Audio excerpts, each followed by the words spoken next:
get another cup. But you said you were good to have a red solo cup back. I'm wondering if they have. We'll talk. Yeah. I'm just going. Huh? I just think it's so bad to have a red solo cup. But that's what they had upstairs. Well, let me go get some ping pong.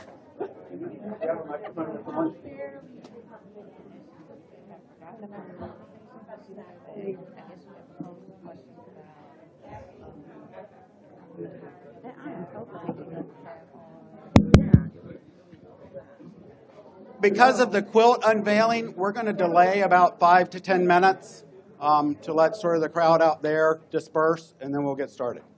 Okay. So we're not recording, so I don't have my. There will be a slight delay. And then I'll forward what I gave to her. Okay? All right. Thank you.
I love it. Okay. Tell me next time you're going to be. We'll go ahead and call to order the meeting of the Sanford City Commission for Monday, February 9th, 2026. We apologize for the delay. All right, your mic can't be on. You gotta talk in. It's on. It's okay. Yeah, you good. All right, our first order of business will be legislative prayer led by Pastor Robert Bradley of the Bread of Life Christian Church, followed by the Pledge of Allegiance. Please stand if you can.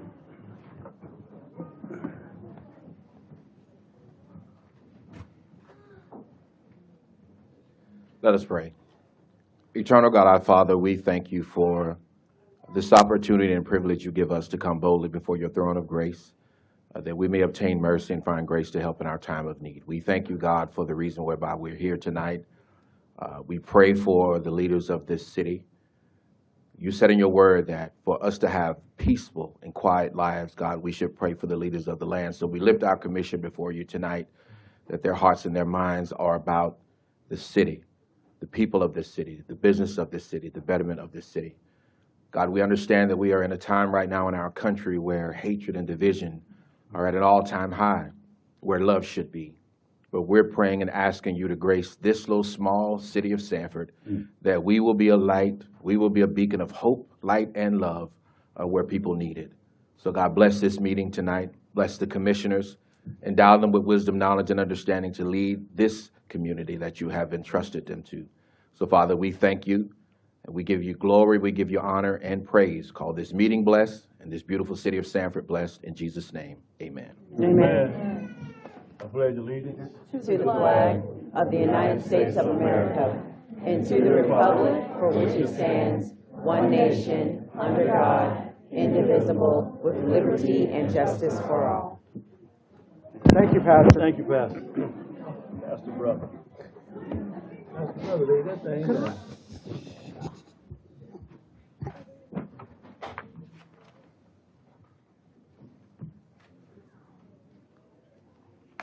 We have a couple of proclamations. I want to start with the Sanford Pop Warner cheer team. So if all of them can come up and join me.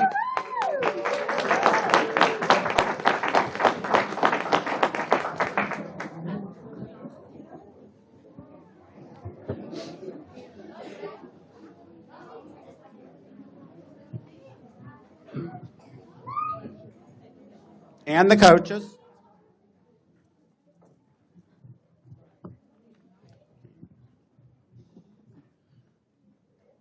So I understand y'all been doing pretty good lately. Is that right? Whereas Sanford Pop Warner Cheer has emerged as a source of pride for the city of Sanford, exemplifying perseverance, teamwork, and excellence through years of dedication and rebuilding. And whereas in 2022, after a 16-year absence from national competition, Sanford Pop Warner Cheer returned to the national stage by sending its first team to nationals, achieving an outstanding third-place national finish and bringing home a national trophy, signaling a new era for the program. And whereas in 2023, the program continued its remarkable ascent by sending 3 teams and 4 routines to nationals, competing against elite programs from across the nation, and returning to Sanford with 2 national trophies, including the program's first national championship in JV sideline cheer and a third-place national finish in JV show cheer. And whereas in 2024, Sanford Pop Warner Cheer advanced 4 teams and 5 routines to the national competition, demonstrating the depth, preparation, and talent that its athletes had achieved in capturing another national championship in JV show cheer. And whereas in 2025, the program achieved its most successful season to date, sending 3 teams to nationals and returning with 3 national trophies, including 2 national championships, 1 national runner-up, and firmly establishing Sanford Pop Warner Cheer as a consistent and competitive national powerhouse with a legacy of excellence. And whereas the success of Sanford Pop Warner Cheer reflects the dedication of its athletes, the commitment of its coaches, the dedication of cheer coordinator Ebony Young, and all of the Pop Warner leadership, the support of families, and a community belief in the power of youth programs to inspire a lifetime of confidence, discipline, and values.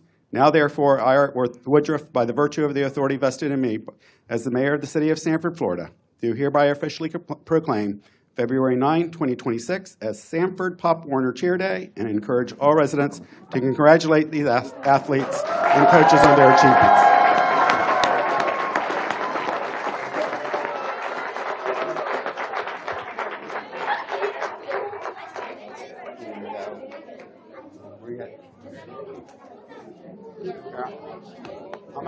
here because I'm going to chase you with a microphone after they do. Okay.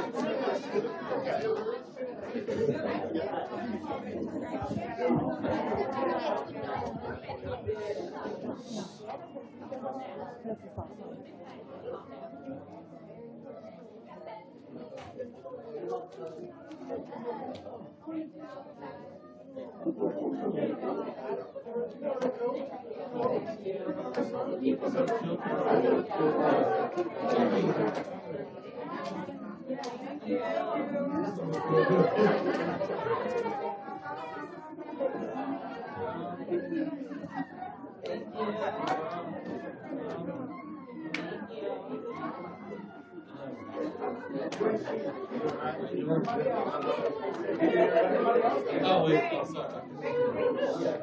Hey, everybody, take for a picture, please. Slide down, slide down. I think y'all like to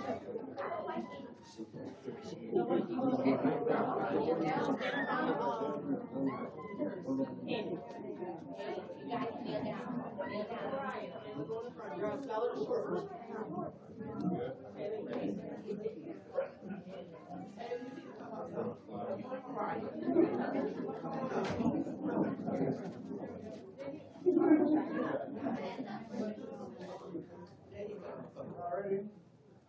3, 2, 1.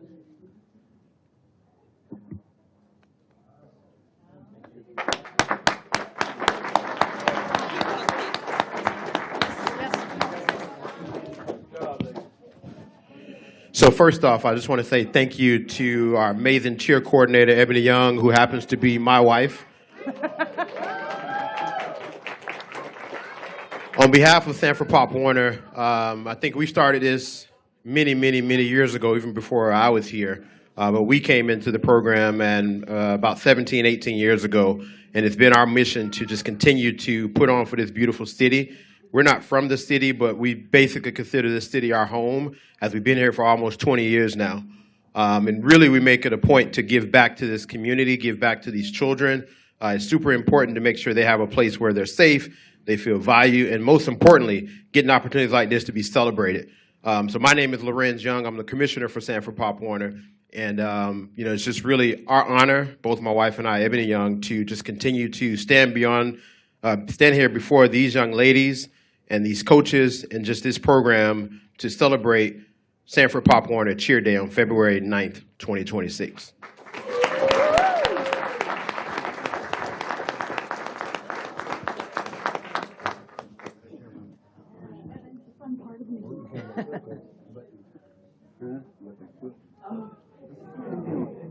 Y'all want to come out? Everybody come up for that?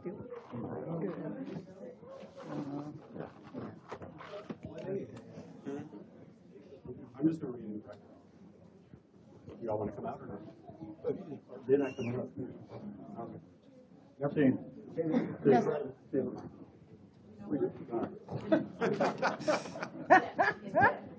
We're playing it by ear. Winging it. Change your mind again. Make her get up. So, you don't need a picture. I read this proclamation earlier this evening out when we were doing the ceremony for the quilt, but I want to read it again to make sure it's in the record. And I'm asking the city clerk to actually place it in the minutes of the meeting. So whereas Goldsboro, a community located west of French Avenue, was incorporated as the town of Goldsboro on December 1, 1891, becoming the second incorporated African-American municipality in the state of Florida. And whereas Goldsboro was founded by William Clark and 19 registered voters, and the self-governing black community became a proud, thriving town with its own businesses, churches, post office, school, and civic institutions established by African Americans who were business owners, educators, railroad workers, farmers, and laborers in produce houses and ice houses. And whereas between 1891 and 1911, 12 community leaders served as Goldsboro's government officials in the positions of mayor, clerk of court, treasurer, tax assessor, tax collector, marshal, alderman, and postmaster, demonstrating the town's thriving self-governance and civic pride. And then whereas in March of 1911, the City of Sanford drafted a new charter incorporating the town of Goldsboro and the neighborhood of Sanford Heights into the Sanford city limits. And on April 11, 1911, the Sanford City Council passed a resolution calling for the state legislature to revoke the charter of the town of Goldsboro and approve the new Sanford charter. And whereas on April 26, 1911, at the urging of the City of Sanford, State Representative and former Mayor Forrest Lake, State Representative S.A. Robinson, and State Senator L.C. Massey in the Florida legislature dissolved the town of Goldsboro and annexed the land into the City of Sanford, causing Goldsboro to lose its identity as an independent, thriving, and self-governed community. And whereas following annexation, the City of Sanford renamed several of Goldsboro's historically named streets to the numerical names of West 9th Street, West 12th Street, West 13th Street, West 13th Place, West 14th Street, West 15th Street, and changed Clark Street to Lake Avenue in honor of Forest Lake, removing connections to the founders of Goldsboro. And whereas Goldsboro and the surrounding neighborhoods were neglected for many years, with little maintenance or improvement of infrastructure until the late 1900s and early 2000s, when the City of Sanford began to invest in the neighborhood, paving streets, expanding the community center, adding streetscape, and offering building improvement grants, among other endeavors. And whereas in 2012, the Mayor and City Commission unanimously voted to restore two of Goldsboro's historic street names in recognition of the community's rich history, renaming Lake Avenue to William Clark Avenue to honor the town's founder, and renaming 13th Street as Historic Goldsboro Boulevard.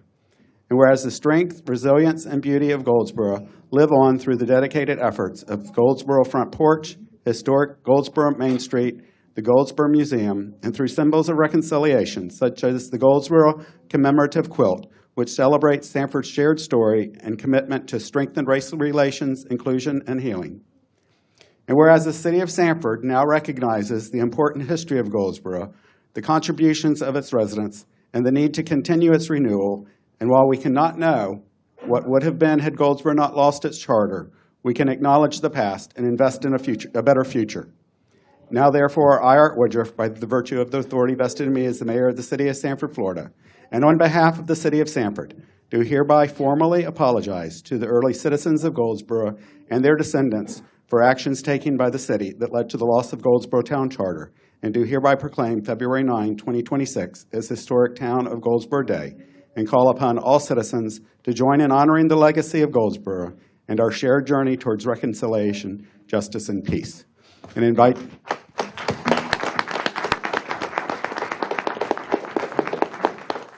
I invite you to view the quilt as you leave, which is in the hallway across from the commission chambers.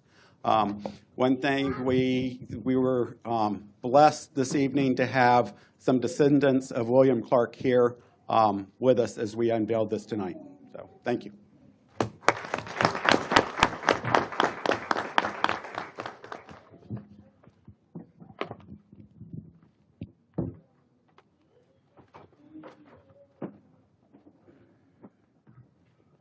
Okay. With regards to speaking before the City Commission, to facilitate public input, if you plan to speak on an item, please complete one of the yellow citizen input forms and that you'll find on the back table and place it in the basket to be brought forward.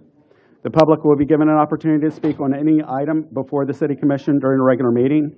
Before the consent agenda, I will ask if anyone wants to speak on any of those items before a motion is made. During public hearings, I will ask if anyone wishes to speak each item before each motion. On regular items, if comments are not called for, please raise your hand and be recognized. There's a 3-minute time limit for each speaker on each item, except a person representing an organization and presenting its views during a quasi-judicial hearing.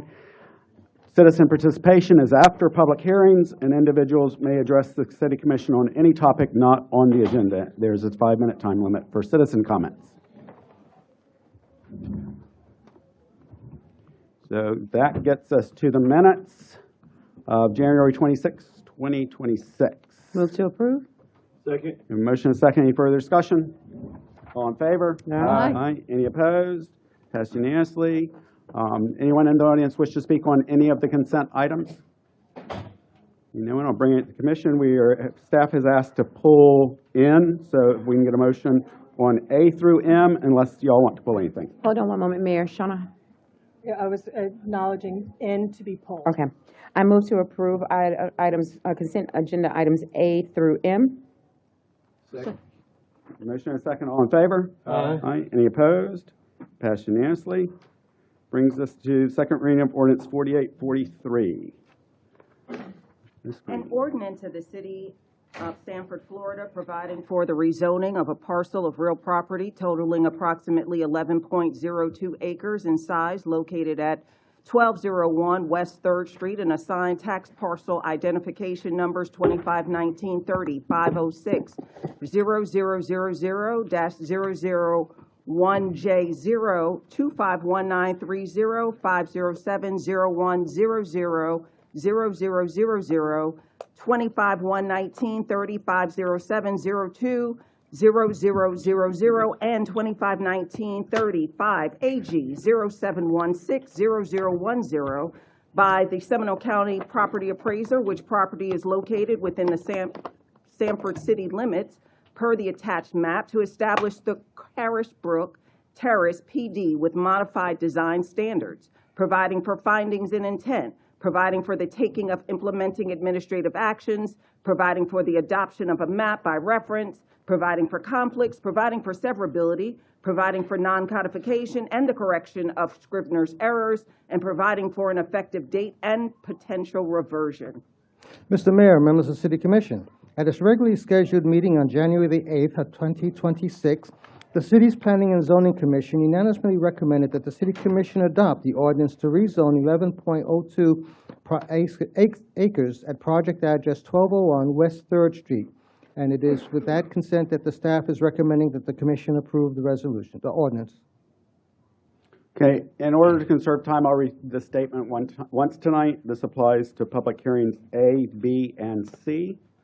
When an agenda item involves a quasi-judicial process, the commissioners must disclose all ex parte communications, including the name of the communicator and the time, place, and substance of the communication. Written communications, commissioners' investigations, site visits, and receipt of expert opinions must also be disclosed and made part of the record.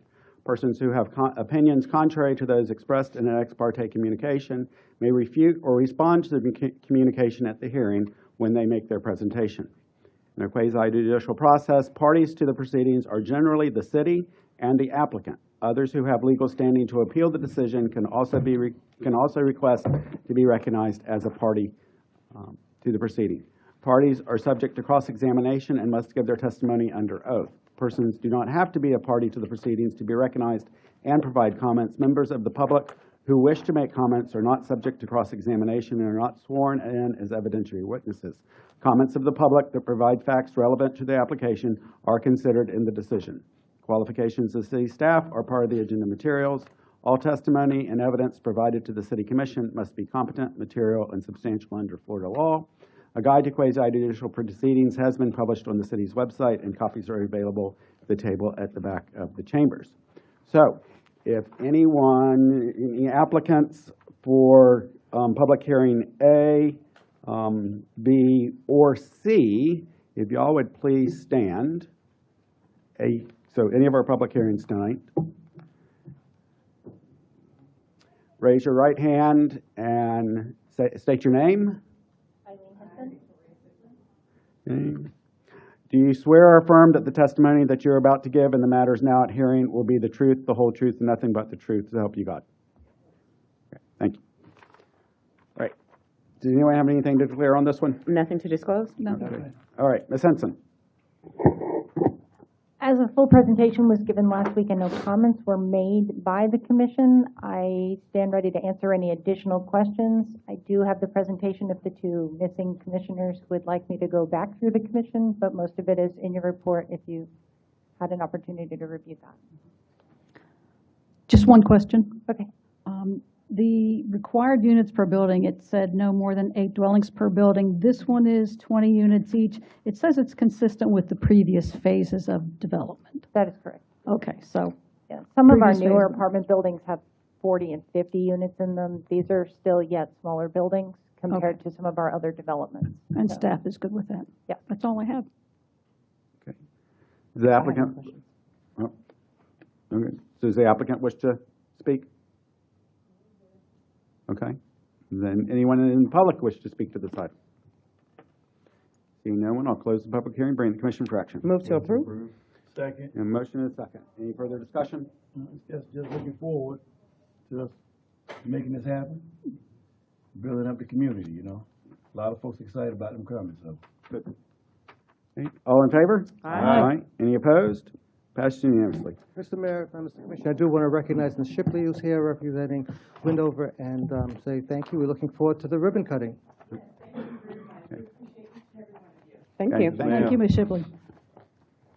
And I just wanted to Simply. respond to, at the previous meeting, Commissioner Britton, you had a question as to attempts to lease the property and how that would go. And in my conversations with the developers, my understanding is that while there will not be set-asides, there will be affirmative steps taken to ask or to inquire as to whether previous residents of that neighborhood want to return in order to place applications for this development. Thank you, Attorney Green.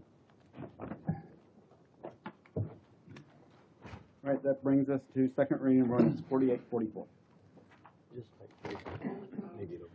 Ordinance number 2026-4844, an ordinance of the City of Sanford, Florida, providing for the amending the zoning on a 48.89 acre portion of real property located at 200 Town Center Circle and assign tax parcel identification numbers 281930, 5LW 0100-0000, 2919-305LW 010B 000, and 2919-35LW-0400-0000 by the Seminole County Property Appraiser, which property is located within the Sanford city limits. Map of the property is attached, establishing a Phase 1 amendment to the Seminole Town Center PD with modified design standards, providing for findings and intent, providing for the taking of implementing administrative actions, providing for the adoption of a map by reference, providing for conflicts, providing for severability, providing for non-codification and the correction of Scrivener's errors, and providing for an effective date and potential reversion. Mr. Mayor and members of the City Commission, at its regularly scheduled meeting on January the 8th of 2026, the city's Planning and Zoning Commission voted to recommend approval to the City Commission of the requested PD amendment with all the applicant requested deviations and the parking lot layout be considered with the revised configuration presented at the hearing. Is this way judicial? Anyone have anything additional to? Nothing declare? to disclose. I have nothing. Ms. Simpson? Okay, so since the district commissioner for this particular project was missing last meeting, and there were some outstanding questions with the commission members present, as well as there was some information discussed that I want to provide some clarity on, I do have a presentation for this one. So, some basic general information. The property's address has been processed as 200 Town Center Circle. It's zoned PD. The future land use is I-4 high intensity.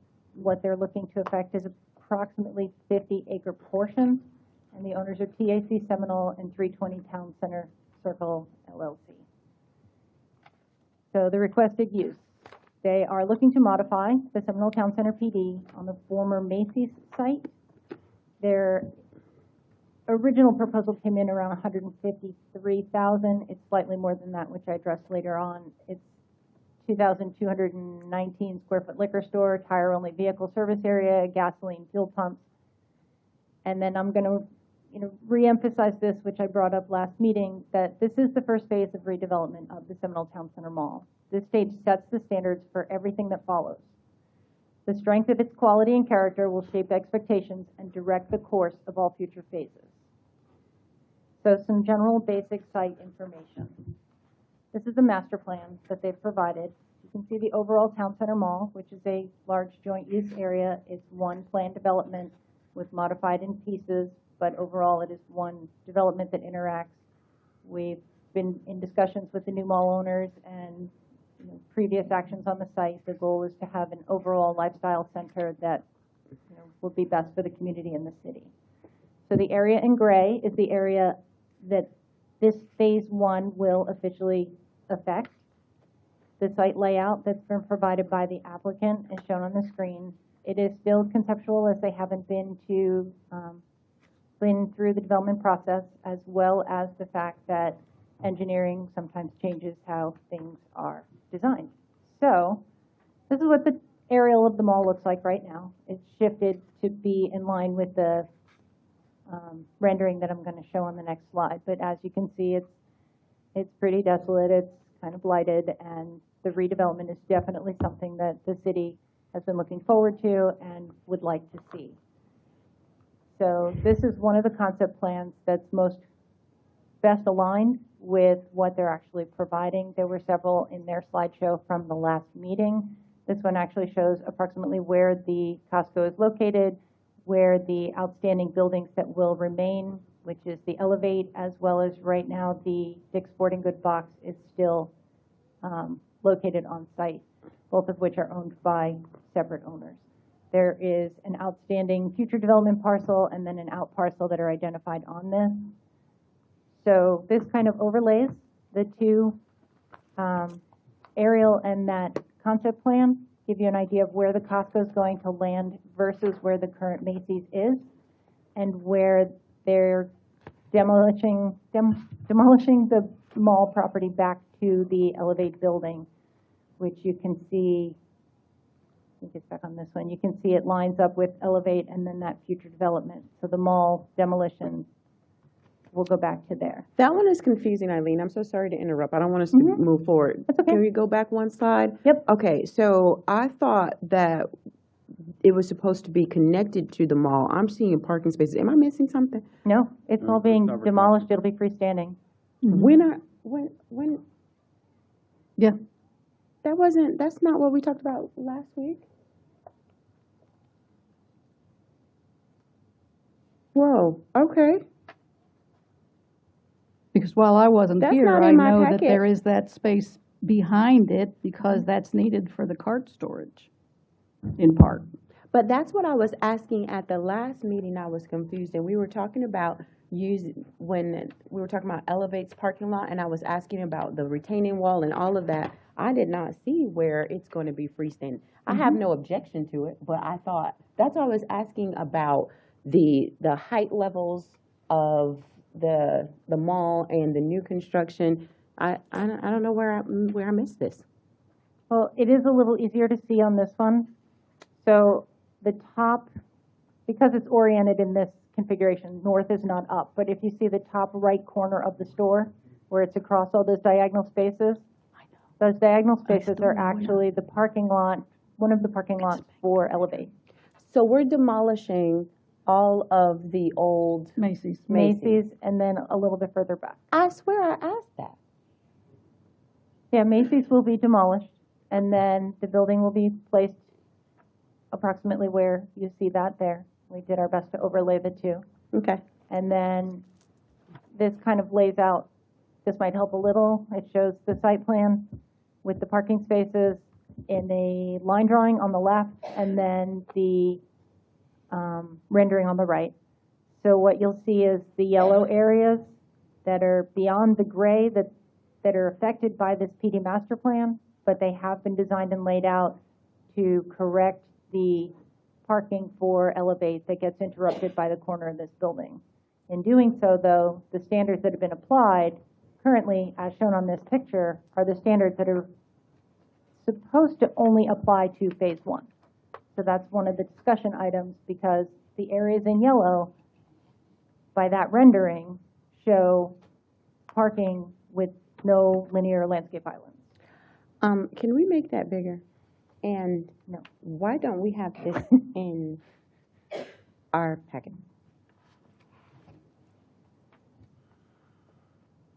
Why? Oh, the 11 by 17 of the drawing on the left should be in your packet.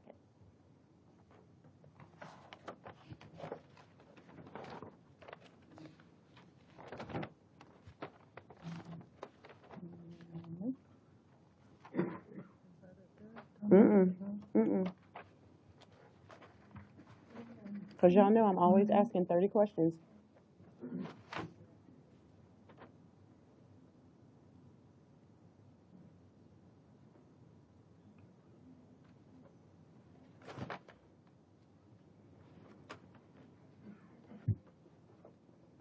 Which Commissioner Thomas, I don't object to it at all. But when they did the presentation the last time, I was literally asking so many questions on how the elevations were. It was not made clear that there was parking behind it. I don't object to it, but I still don't see it in this packet either. Well, Do y'all have it in yours? I mean, I just have it electronically, but those particular drawings, I think, are new to us. Okay. Because it does. Yeah, the building got narrower, it looks like, in the These drawing. do clarify that physical separation and the kind of the area in question of how much of that is space for the carts to be distributed versus actual parking for customers. Commissioner, that's why I was asking about the view from the Elevate building across the parking lot. Right. And again, there's no problem. But when we were looking at the side, we were talking about signage and everything. That's why I'm confused. Well, and then part of the reason for me giving a second presentation today was because there were questions on behalf of the commission, and we had two members that were unable to attend last meeting. So on that, I thought more clarity based on the revised plans that we did receive just the other day, which are the ones you see on the left. The drawing on the right came from their PowerPoint. Okay. So I just pulled it out of their PowerPoint to kind of give you perspective. Appreciate that. Yeah, Because that's good. Yeah, that's. Explains why we don't have it. Okay. And it's very helpful. Yeah, they weren't available at the time that we had to get our stuff to the clerk's office for staff reports. So we did try to get them before the packets got made, but I guess they didn't make it to the packets because, you know, the distribution, there's an overlap in time. Okay, so that being said, that being said, the photos on the screen should better clarify what it is that is being proposed in terms of where the gas station is on the left, where the Costco is in the center, where the gap in space is between them and Elevate, the redesigned parking lot, and Now, what will the exterior of the mall look like now that they're demolishing the old Macy's? Like, is there going to be like some facade on the exterior? Like, now I'm questioning a lot. you can inquire of the applicant their future overall plans for what's left of the mall, but our understanding is ultimately the main of the middle will be demolished. It's all going to be demolished, except for the anchor tenants that still own their spaces. Eileen, are there more slides you want to go through, knowing that we can come back to this one if we need to? Yeah, that's fine. Okay, so. Nope. Oh, he has to fix it because we left it.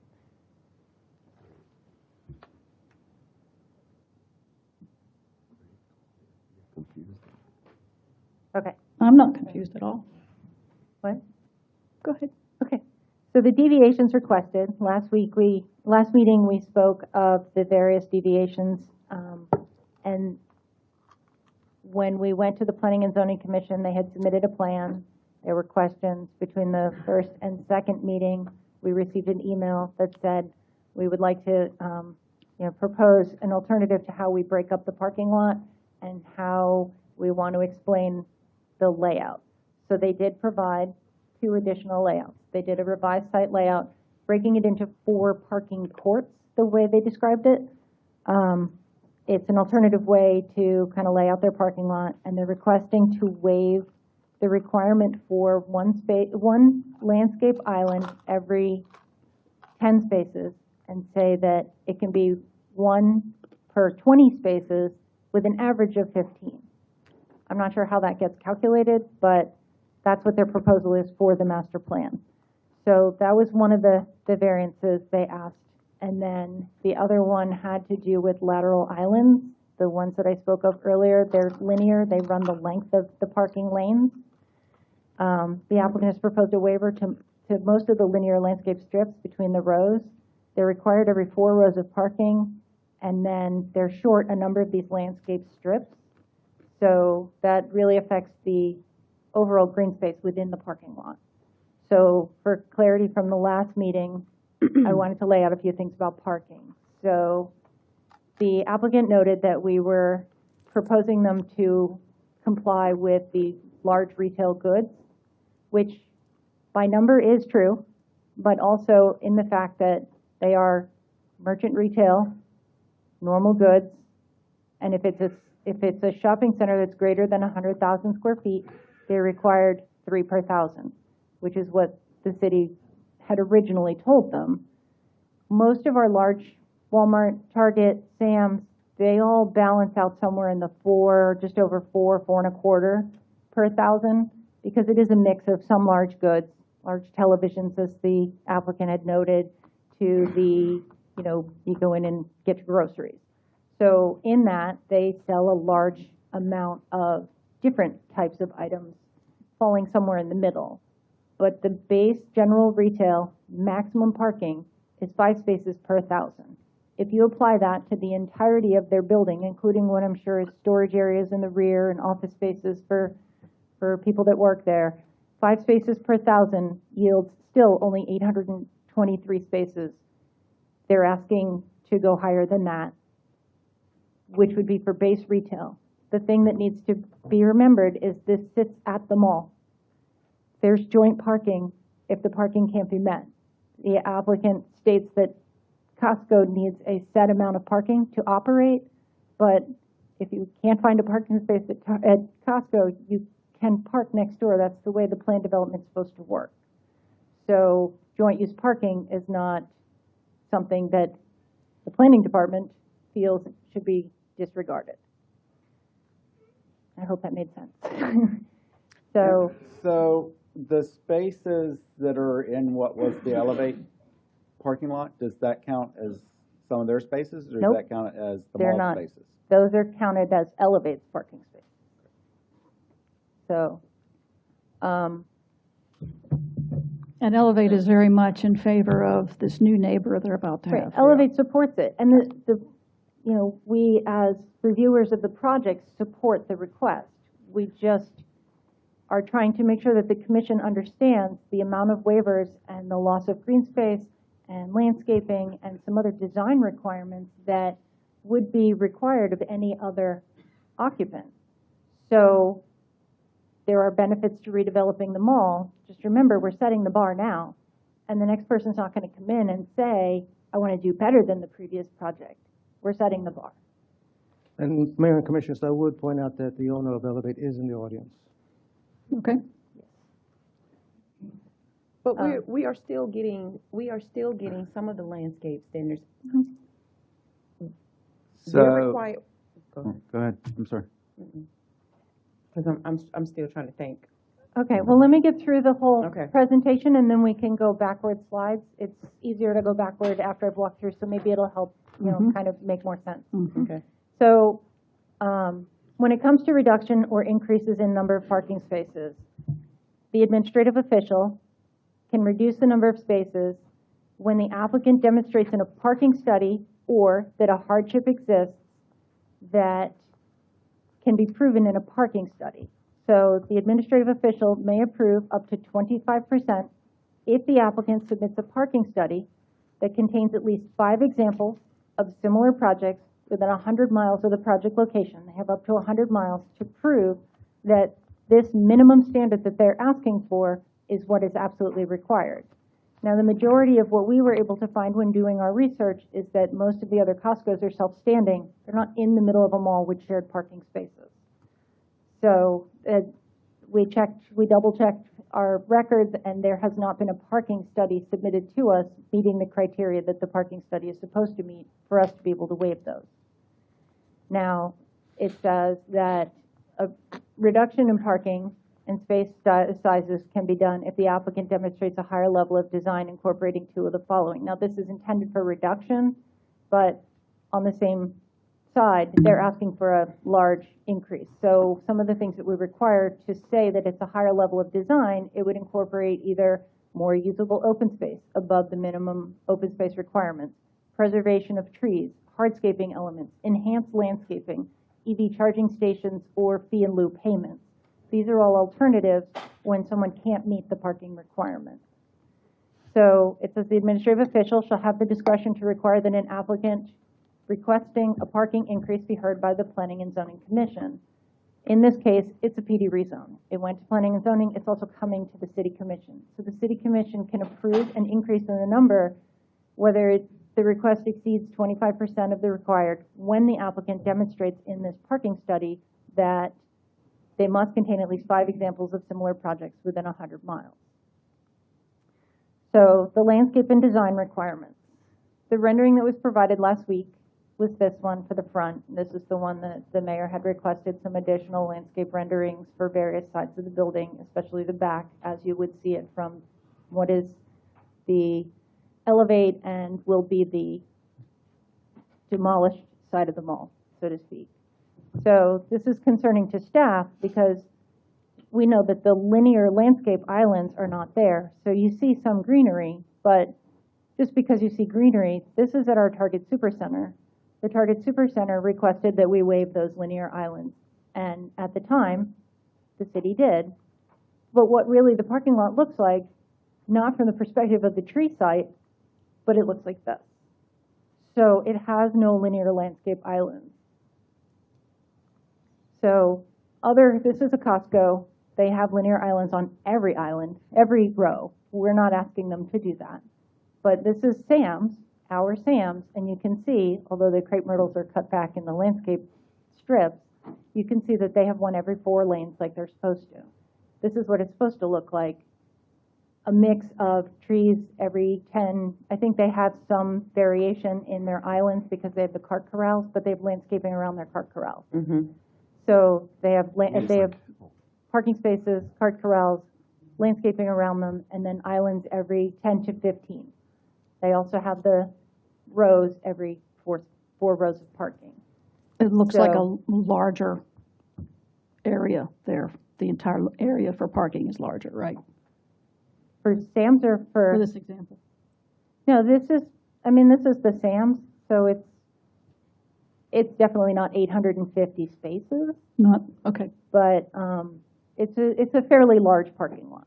So it was more for an example to say that this is the difference between ones that have those linear islands versus this one that has none. Okay, those linear islands are only good if they're maintained. That is correct. And the project we're speaking of right now is a tremendous improvement over what is out there right now.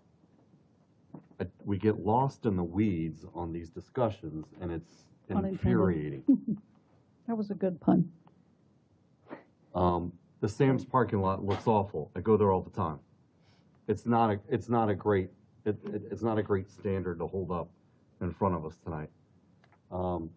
We approved this last meeting. I don't know why we're having this elaborate discussion on landscape design tonight. Well, I appreciate it, selfishly. Because I said I wanted to see clearer explanation of what their landscaping was going to be. Okay. And, well, just continue. Okay. Well, Say this my is thoughts. just, if you can see on the right where the, very poorly artistically rendered, but where the green lines are on the right side that aren't on the left are where the additional linear strips would be if they were required. Same with this one and with this one. And yes, it does generate a loss of spaces, but a loss of spaces for them translates into a loss of green space for us. And a parking lot, if you think about like Disney parking lots and things like that that have no landscaping in them, they get pretty hot. And they have urban heat island, and they have, no place to park your car under a tree if you're that kind of person. There's all of those elements, but it does make for a heat exchange difference. And Commissioner Austin is correct. They should be maintained. Not to say that Sam's is the best example, but when we designed it, it was designed to be maintained. Right, but So- we go down this path on every project, and then the project's done, and then no maintenance is done, and there's no follow-up. And I see it throughout the city. There's more examples than what was mentioned here. I get lost in this. And they are adding more green space than what you're telling us, right? Than what you're showing us? Aren't they adding more green space than what you're showing us? No, what you see is their plan on the left. What about around the building?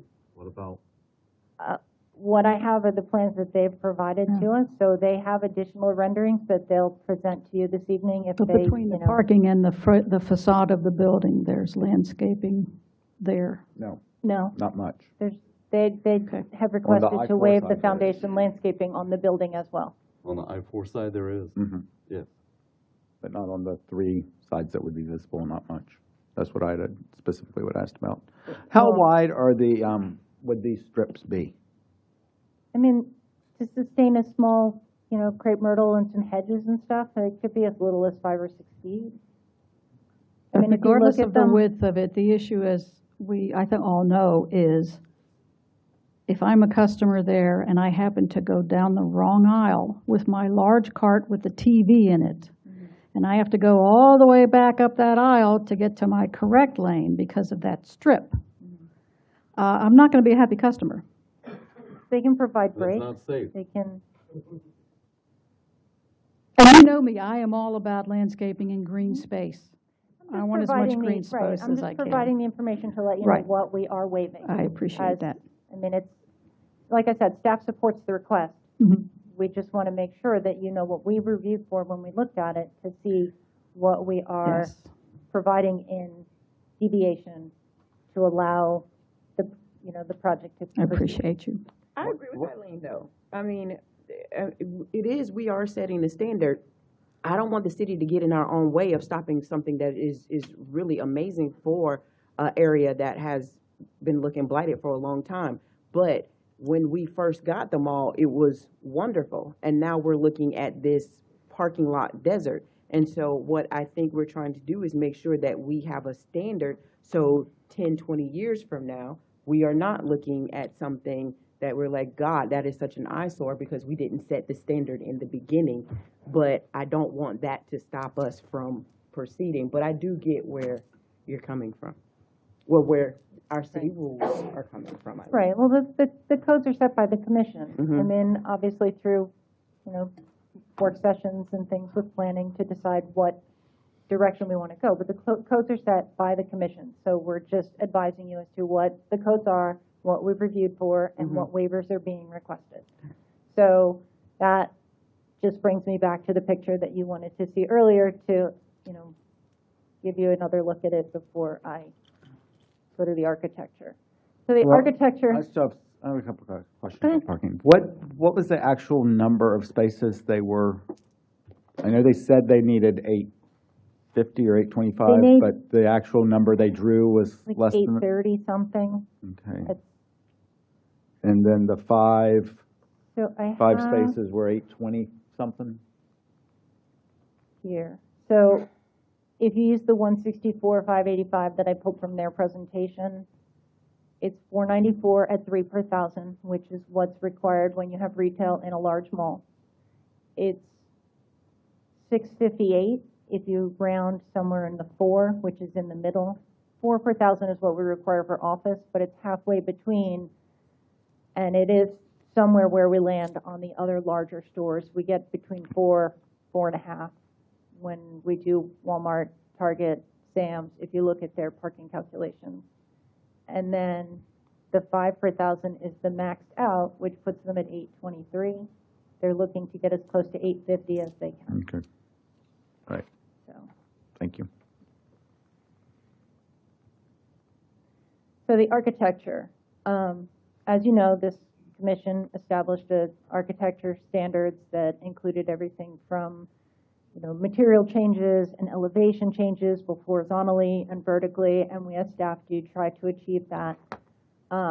Given the nature of the large box store, obviously, a lot of those don't get met when you're talking about a big box warehouse store. This is definitely the largest store we've built since we've had those architectural elevations, but we did go through and just for the ability to show you some of the other ones versus, you know, what you see before you, we did look and we found, you know, a store in Claremont, a store in Daytona, a store in the Villages, each one with some material changes, elevation altered, you know, insets, some some height changes on the top of the building. We do have some of those on here. For the majority of it, though, it is a flat plane building. So the one on the left is the one they've provided to us. It's the entry feature, I guess, from what we found online is, although not quite as ornate, somewhat similar to the one that's at Millennia, but the other walls on Millennia, the truck-facing facade, this truck loading zone on the left, you can see their facade for their lesser-facing side is equivalent to that which we're going to see from Town Center, just based on general view. And they can discuss architecture further at just bringing to your attention the fact that it does not meet our architectural standards. And if you wanted to add anything additional, this is your opportunity to do so. So action on first reading, the commission stated that at the January 8th, 2026, the revised layout better reflects the applicant's development approach and accepted the requested parking deviations with the condition that increased spacing between landscape islands applies to phase one only and is justified by the applicant's identified site constraints, which would have been the power easements and some of the other elements that they said. And they do have definite site constraints, and they did work with us for an extended period of time to try and make sure that the building was sited in a way that maximizes the use of the site given the other constraints. So additional landscaping details were requested, including foundation plantings, buffers, and screening exhibits. Increased wall sign area was acknowledged as preliminary for flexibility for future sign program, but not final approval. And then automotive-related uses are limited in phase one. Future phases may require additional PD amendments addressing circulation, connectivity, landscaping, and architecture, with each phase demonstrating adequate roadway and utility capacity. And then the applicant must return at second reading with an updated master plan, enhanced landscaping details, and confirmation that all deviations remain limited to phase one. So the additional conditions we stated as 1, 2, and 3 based on what was discussed, and those are in your staff report. And that concludes my presentation. All So right. on that previous slide, you talked about things applying only to phase one. Correct. So that's the area that's in gray on the master plan. Okay. So because we are trying to appropriately limit things to phase one, which means the other future development doesn't have to worry about what we're saying now for this phase. correct.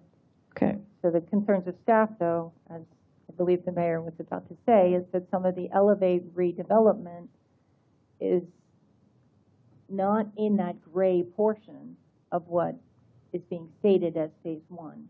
Although the PD master plan did include the Elevate parcel number.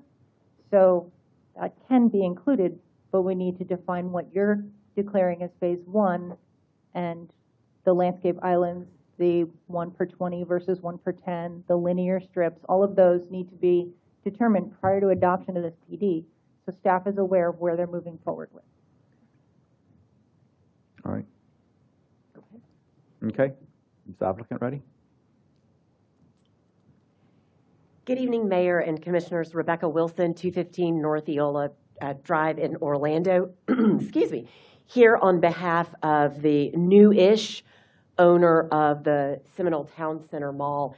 And we're really excited. This is sort of the end of our first step for redevelopment of the mall. We know that the community is excited about this, and it is a significant improvement aesthetically and a huge improvement to the economic contribution that the mall can make to the city. I want to go through just a couple of things. As a reminder, we have a recommendation from Planning and Zoning in favor of the request and the deviations we requested. And then at first reading, we had a lot of discussion about the project and the particular deviations. We were moved forward at first reading. I don't necessarily agree that we were asked to provide an updated master plan. We did provide the updates into the portal. But what I want to sort of remind everyone, and maybe this answers some of the questions as to the limitation, but when you look in, and Eileen, if you all have my presentation up. You know, we've shown a lot of different site plans. We're not getting a site plan approved tonight. What we've done is we have used those site plans to inform ourselves as to what code deviations we would need. Mm-hmm. And we worked for months with your staff, and they met with us in person many times, so that what you're seeing tonight was full of compromise all the way along. Where we are is where our partner Costco believes they need to be, with number of parking spaces truly being a large driver, but balancing that with improvements and enhancements we made to architecture and to open space. And I'll get through those, but just quickly, what's actually being approved tonight, this is what gets approved tonight. And so you can see in the gray area, that is the phase 1 area. So Eileen, to your point, it does not cover all of Elevate. We had to notice Elevate because a portion of it does include their property. But the deviations and the use that we are requesting tonight are limited to that area.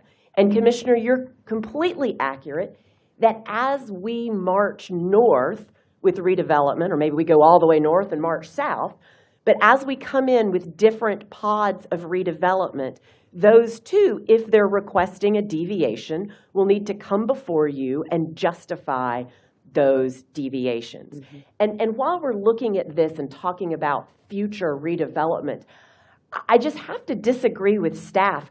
We cannot assume that people who come to the Costco are going to be able to park anywhere. Guys, we want this to be a pedestrian-friendly, activated redevelopment. We're ripping out a lot of that parking and putting new buildings there. And we'll then have to show you how those buildings will park themselves. The worst thing we could do at the beginning is underpark this thing and limit our ability to renovate the rest of us, because we got Costco parkers in these other areas we want to renovate. I have never worked in a city where they wanted me to build less parking for a big retail user like this. I think we should believe Costco when they say they need this parking, because they're the ones that are paying to build it. And we did go through at the last hearing, and we have our full team back with us. We did go through at the last hearing. Costco knows how many parking spaces they need because they build Costcos throughout, the country and the state of Florida. And we can go back through those if you need that justification, but that's really what's driving it. So I appreciate that staff snipped one of these. Again, you're not approving any of this, right? These are all different ideas and how we've tried to play around with how you could take this first important step with a Costco and still make it work with a full redevelopment. But going back to sort of where we left off 2 weeks ago, these are our 4 different views. So our south elevation, you can see we added foundation planting. The east elevation is the one that is most difficult for us to include foundation plantings, because we have the tire area there and our main entrance. On the south, staff asked us to add foundational plantings. We did. We were able to add foundation plantings on the west.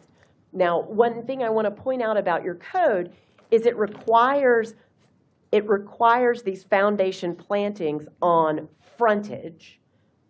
Technically, our east side, which is plan right, and our south side, which is plan down, those roads are private roads. So they're not even technically right-of-way, but they are, in fairness, viewed kind of as the public realm.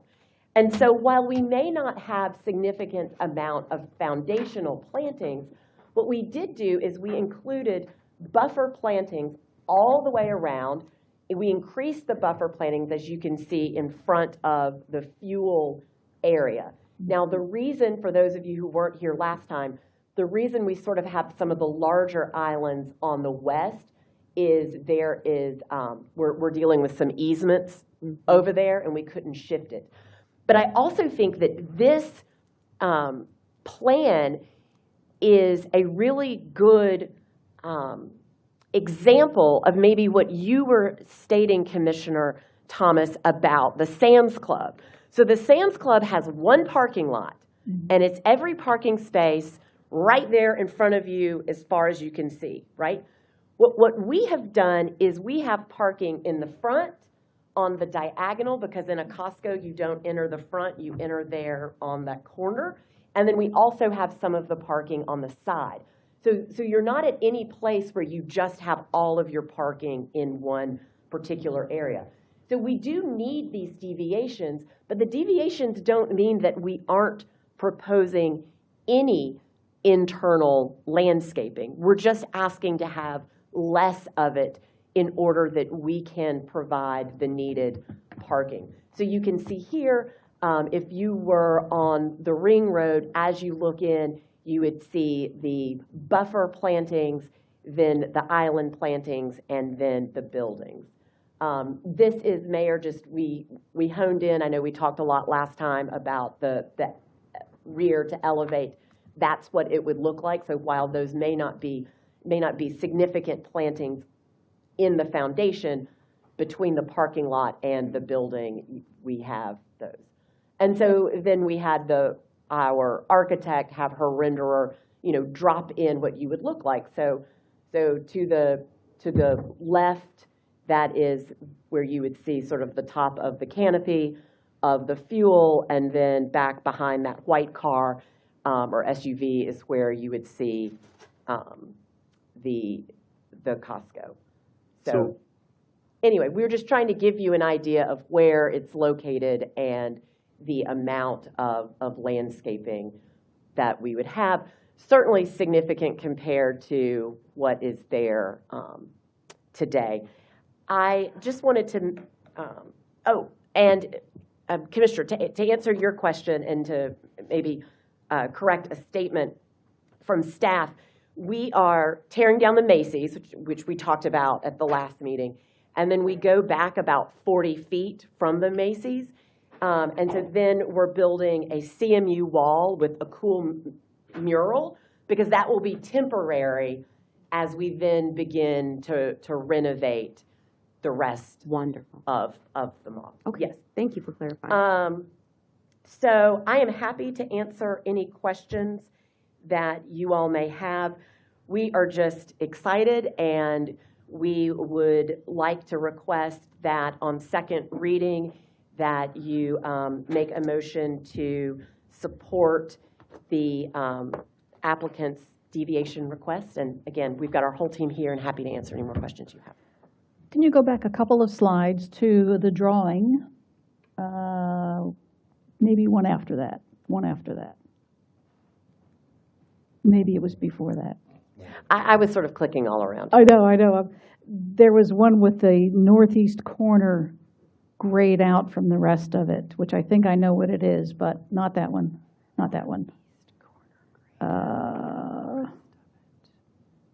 Maybe? No, I don't see it anymore. It disappeared. Wait. Now you're seeing things. I think there was a section in there that was not covered by parking because it's part of the athletic apex, I believe it is. So that's okay. Yeah, so that is Elevate. See that little dotted line there? That is their parcel. And so our phase one just goes a little bit into their parcel. Yeah, this was more on the east side. I don't know. I don't know. Maybe I'm seeing things. Maybe you're talking about how this is. Maybe that might have been it. That might have been, and I think that's Athletic Apex. No. No, we're just keeping that as a little out parcel. Okay. Is that currently parking lot? Oh. That's what I was trying to figure No, I out. think it's currently. Why we're not be using part of that for the- parking. It would sort of be part of the, see, it's right, it would be about right there. Or right there. Is that your just-in-case area because you don't know what you're going to do with that yet? No, I don't think it's just in case. I think it's being set up to be an out parcel Okay, for new okay. development. Yeah, all right. I'm just trying to figure out where else possibly we can put some parking. Did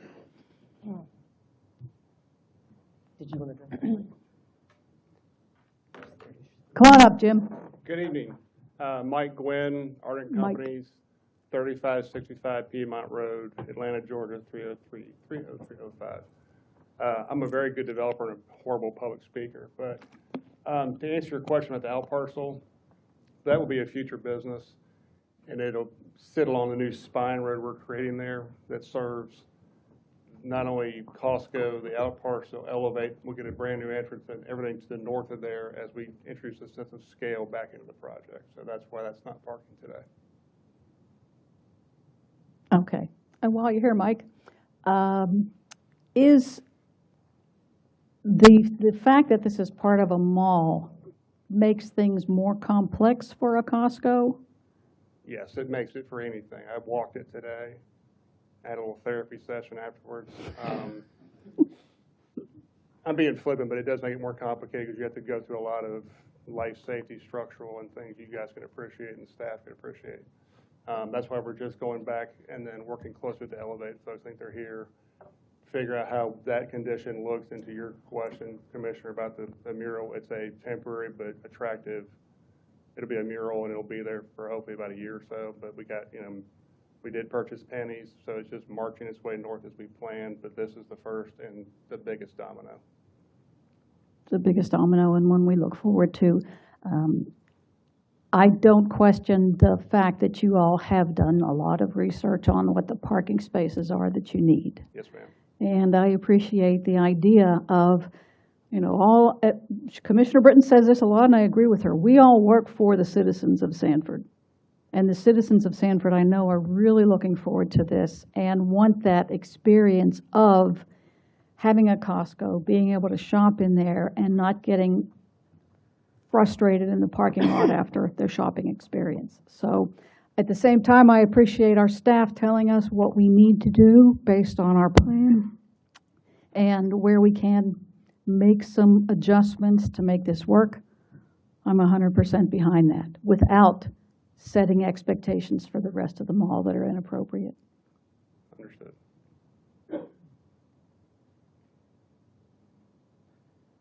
Okay, so, and this is what I asked about last time, and I still don't understand what it looks like. This is landscaped? Yes. Yes, This- I think some of the confusion is we'd had a renderer pull together something quickly that the rendering didn't show it landscaped, but that is landscaped there, yes. Okay, and is that one landscaped? It is landscaped, and you can see running through the center is the little walkway, little sidewalk. And then what about this one? Yes, landscaped with a sidewalk. Okay, so those were sort of the three I was focusing on, making sure that had good landscaping, because to me, that's the focal point. Yes, sir. Coming in. All right. My other question, so Eileen, we would have 4 rows of parking and then an island. But how does that work if you have 2 for, would it be here? Well, if you start at the bottom where they have the island. Okay, So so count 1, 1, 2, 2, 3, 4, and it would be So the there. one there. And then 1, 1, 2, 2, 3, 4, 4, so and then one there. there. Right. Okay. So I would like to know, and I know that this isn't an engineering plan, so I can't get an answer to this. Okay. But in my head, it doesn't really matter to me if your landscape is broken up in these pieces or in one long strip, because you can get the same total amount of landscaping. What is your, maybe you're the one that I should ask this to, in terms of square footage, how do these compare to what it would be if we did the, Well, so let me add a couple things. We are increasing the landscape and open space by over 20% of what's there now, right? And so that's not really a question for Mike, it's a question for our engineer, but to begin answering it, if we could have fit the parking that we needed and met the landscape code, we would have been happy to remove this as a deviation. I mean, the problem is every time we've tried to meet the code, we have lost parking spaces to the point that it makes it not a feasible project. We've not asked to eliminate these, but simply to deviate from the required amount. If you need to know, I don't know if we've calculated how much square footage adding each one of these landscape islands takes. Is that what you're asking? Well, yeah, because in my mind, okay, so, if you did the islands like the code says to do, it'd be 400 square feet, making up a number. It's probably way more than that. How many square feet are these islands at the end? So let's just make up a number. All right, so it's 4,000. It's too many square feet for us to lose that many parking spaces. No, you're not understanding my question. Oh. Nobody is. Okay.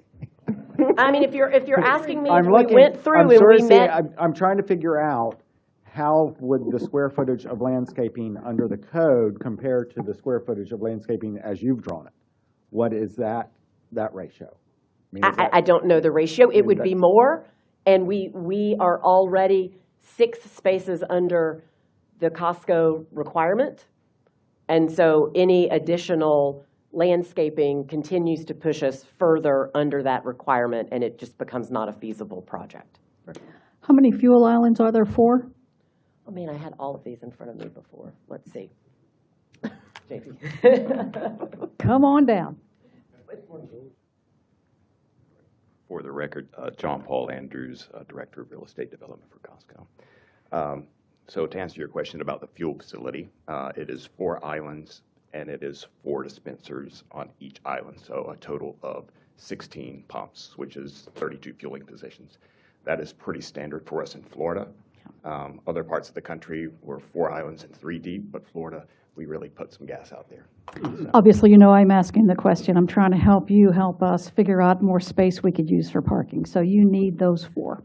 Yes, and I was on the record, I believe, before the Planning Commission with some parking data where I had my team find out what our parking volumes at East Orlando were and Altamonte.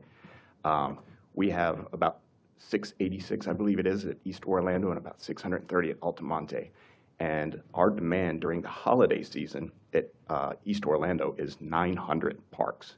So where are these people parking? Out on streets and roads, and it's just not a good thing. It's, leads to concerns for the safety of our members, and it becomes a nuisance to other neighboring businesses, to the city itself, quite frankly, if they're out on the road where they shouldn't be.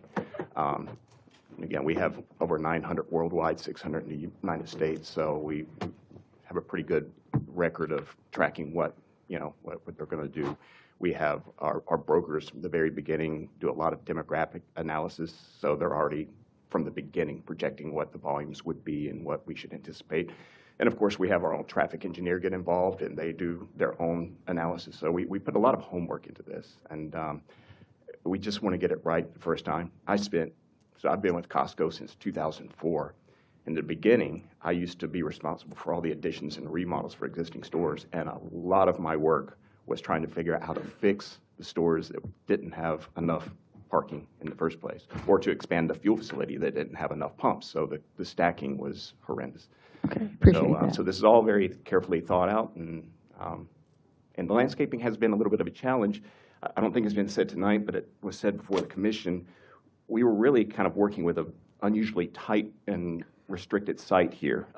It's tight, it's kind of got an odd shape that makes it a little more challenging to lay out. And then you also have some easements that were just mentioned, but there's also the large transmission lines that run through this site as well. So that really kind of drove where we could and couldn't put our building and the fuel facility and all of that. And to get more specific about this, like continuous run of these landscape islands, if we were to add one more, say on that east side there, another continuous run of landscaping in there, you would essentially lose one whole run of parking. It would be like a hit of 30 stalls. And again, right now we're at 844 is what we're proposing. So we're still just as shy of the 850 that we'd like to get, but a 30 stall Yeah. hit's pretty significant, especially with the data and the analysis that we're anticipating. Okay, so I hear a lot of confidence there in the data that you've been provided, that you're aware of. Even though it might only be holidays, you're hitting those big numbers. You need to accommodate those big numbers. Yeah. Okay, thank you.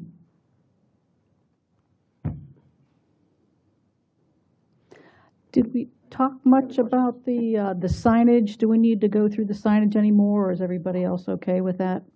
Since you weren't here last week, so the comprehensive sign program, the way it's set up in our standard sign regulations, allows staff to work with applicants for creative sign design or, say, a building like this that's extensively large, and the standard signage in the allocations it's laid out wouldn't work. It allows for staff to work with them for up to 600 square feet, which is double the max, but they're needing more than that. So the commission approved the condition that we placed in there. They're currently asking for somewhere just over 900 square feet. So the commission allowed a max of 1,000 square feet, so staff can work with them on a sign package that would provide them the signage that Costco feels they need. And then that would need to go to Planning and Zoning Commission for approval per our code. Okay. So if you're okay with that, you know, I mean, the normal max on a regular building is 300. A comprehensive sign program allows you to double it, which gives them 600. But staff can't go more than that. So as part of this PD rezone, one of the things is allocating a set amount of signage. That's been established at 1,000 to cover the 9-something that they feel they need. Okay. So if you're okay with that, then that was what was approved on first reading. And the signage that you're requesting is a normal amount for a Costco? Actually, it's a little less. We would normally have about 1,200. 1,200? So what we're doing is omitting a sign on the north side, which is the least visible side. So we are giving up a little bit there. Okay. So the 990 that we're asking for would give us the other 3 sides and the canopy, the main entry. Okay, thank you. Thank you, Eileen.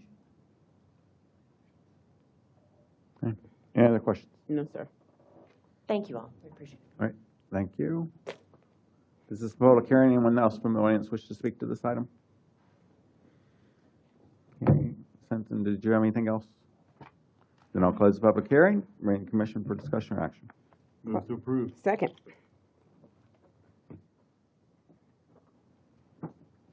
Under discussion, when we get to the landscaping plan, can we work on elevated materials like not crepe myrtles, which are dead most, well. I mean, Everything's dead right now, Mayor. But no, I mean that's the way to approach this. So That's a good idea. let's work on that in the landscaping plan to try to elevate what's going to be there.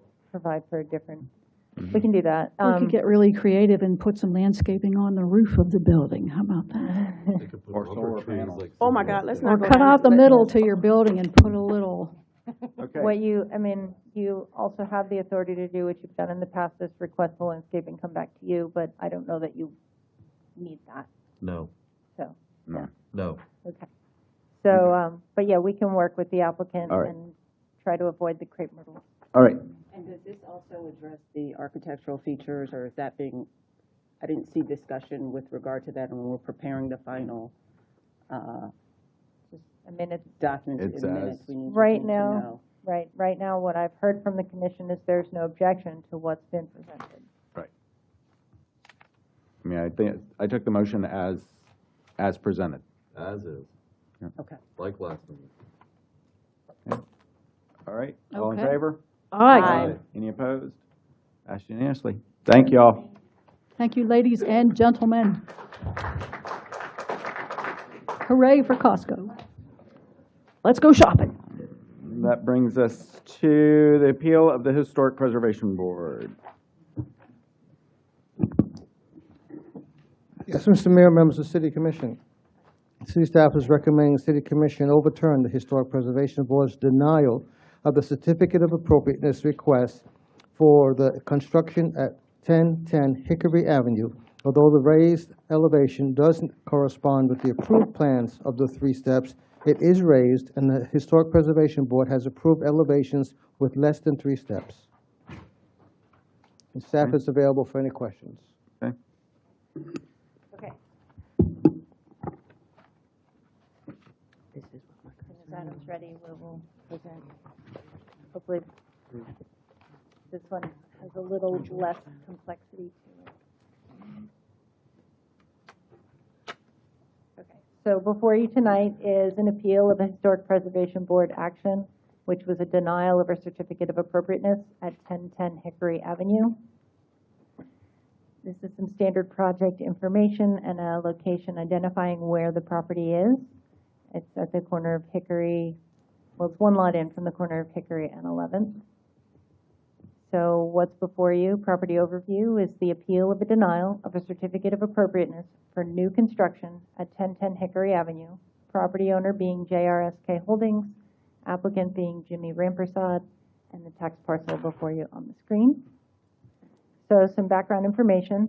The new home that was constructed at 1010 Hickory is in the Georgetown Residential Historic District. It was not constructed with the raised elevation with 3 steps at the front door as shown on the original plans that were approved for the COA. The house was constructed to include less than the 3 approved in the COA development order. The applicant is requesting approval for the home as built, which is raised but did not have the 3 steps shown on the attached photographs.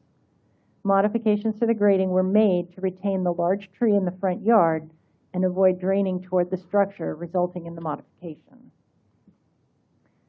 So the background information continues. The raised elevation standard is meant to reflect the district's historic pattern of homes built on piers and maintain the consistent window and door rhythm along the street. The Georgetown district's period of significance, 1888 to 1969, does include some later minimal traditional and ranch homes built at or near grade. The elevation at 1010 Hickory is raised, though not exactly as shown on the approved plans as in the COA. So the HPB has previously approved similar elevations with fewer than 3 steps in both Georgetown and the Sanford Residential Historic District. So Schedule S application. The new residential structure shall include a raised foundation to complement the character of the contributing structures in the district when appropriate to the style. So the new construction complies with Schedule S and the previously approved COA plans, except that the foundation was elevated just not to include 3 steps, counter to the development order.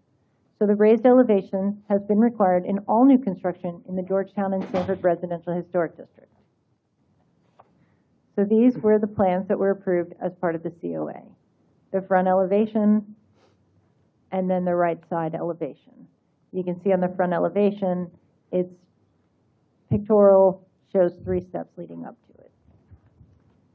This was the home as it was under construction. And this is the home once complete.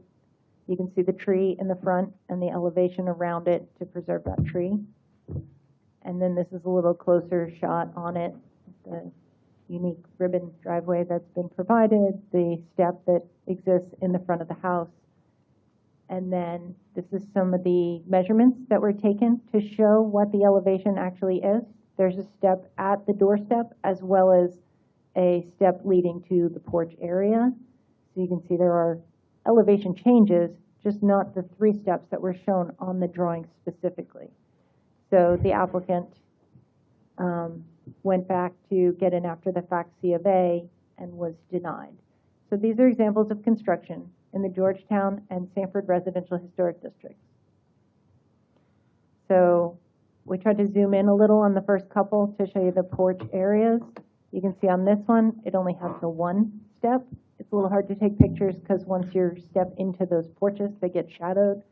So you can see, though, that the elevation on these are no more than 1 or 2 steps. This one has the two on the left. The one on the right is hard to see, but there is a step on that. These are larger structures. They are slightly elevated, but the porch features give them that lifted look. This one clearly has 3 steps on the left. The one on the right just has that elevated front porch. The one on the left has the 2 steps. They appear to be less than the 6 inches, but like I said, taking pictures is a little hard. It's like when you look at Google Street View, it's not always easy to tell what the dimensions are. But as you can see, they vary throughout how high, how many steps, just that they're elevated and they meet that requirement. And then the Historic Preservation Board has been varied in those, just depending structure to structure, as long as it is elevated. This one was a recently completed. It was approved by HPB. It's at 718 East 7th Street. Even more recent, since the denial of the one that's being appealed today, they approved a near same elevation for 904 Celery Avenue as the picture you see before you. Obviously, the one at 904 Celery is not constructed yet, but it meets to almost the same elevation as the one you see before you, which clearly doesn't have a 3-step elevation. So back to the one in question, this is the completed construction, and you can see that it is equally elevated as some of the other structures. So the recommendation, I don't understand why every time I do a presentation on the overhead, the titles get chopped into weird pieces, but staff recommends the City Commission overturn the HPB's denial of the after-the-fact certificate of appropriateness for 1010 Hickory Avenue based on the following. The elevation is raised, although it does not meet that 3-step height as originally approved. The HPB has previously approved similar elevations with fewer than 3 steps. The construction is otherwise consistent with the approved plans and Schedule S, and the elevation does not detract from the historic character of the district. Thank you. Any questions for staff? Can you bring up the picture again? This one. Yes. Okay.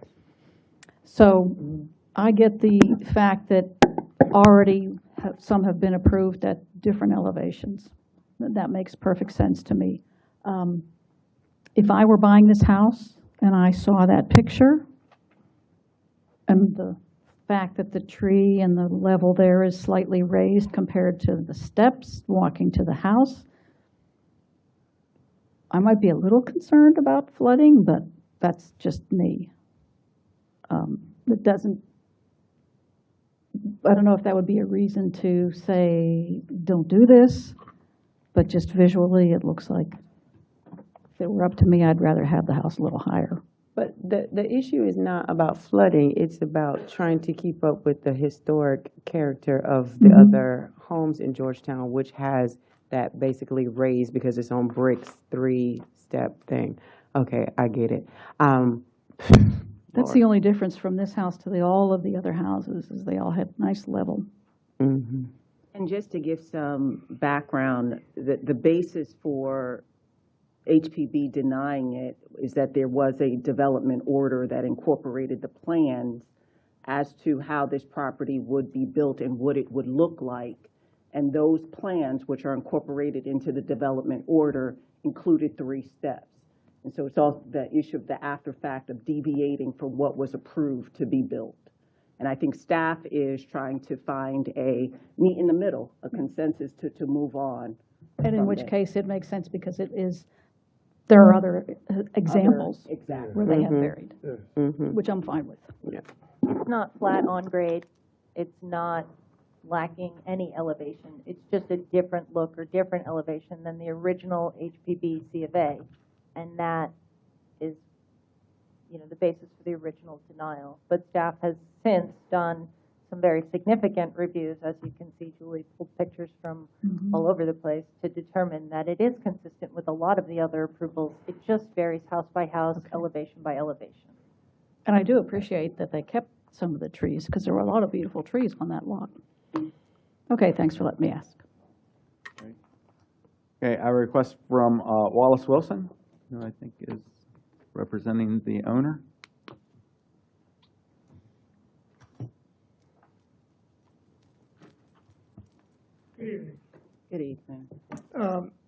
Jimmy Rampersad, the builder's been active in our community for quite some time, and he's built several houses. He's not a large-scale builder. He's a small-scale builder. He builds for his relatives, he builds for himself, builds for his friends, builds a few for sale. He has always strictly tried to follow the rules. There was some confusion at the beginning of the permitting process about the stairs. And looking at what was going on in the neighborhood, he went with that look.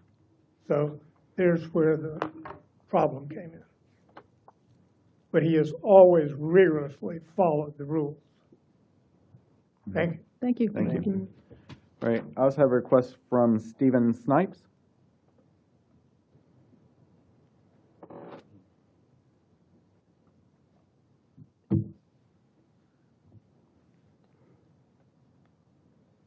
Hi, Stephen Snipes, 440 South Summerlin Avenue. I'm in the packet about this because I spoke at the HPB meeting where this was denied. It's actually not the only house that was wrong and denied because it was too low. So this isn't a one-off. This is happening. And the problem here, I agree with her, it's not about whether it's not high enough or low enough. It's that somebody's building something they didn't get approved. And then they're coming back and they're saying, oh, well, I'm sorry. You know, we don't want to be having people do whatever they want and then get denied and come back to you. You're going to be the arbiters of all this stuff if people don't follow the rules.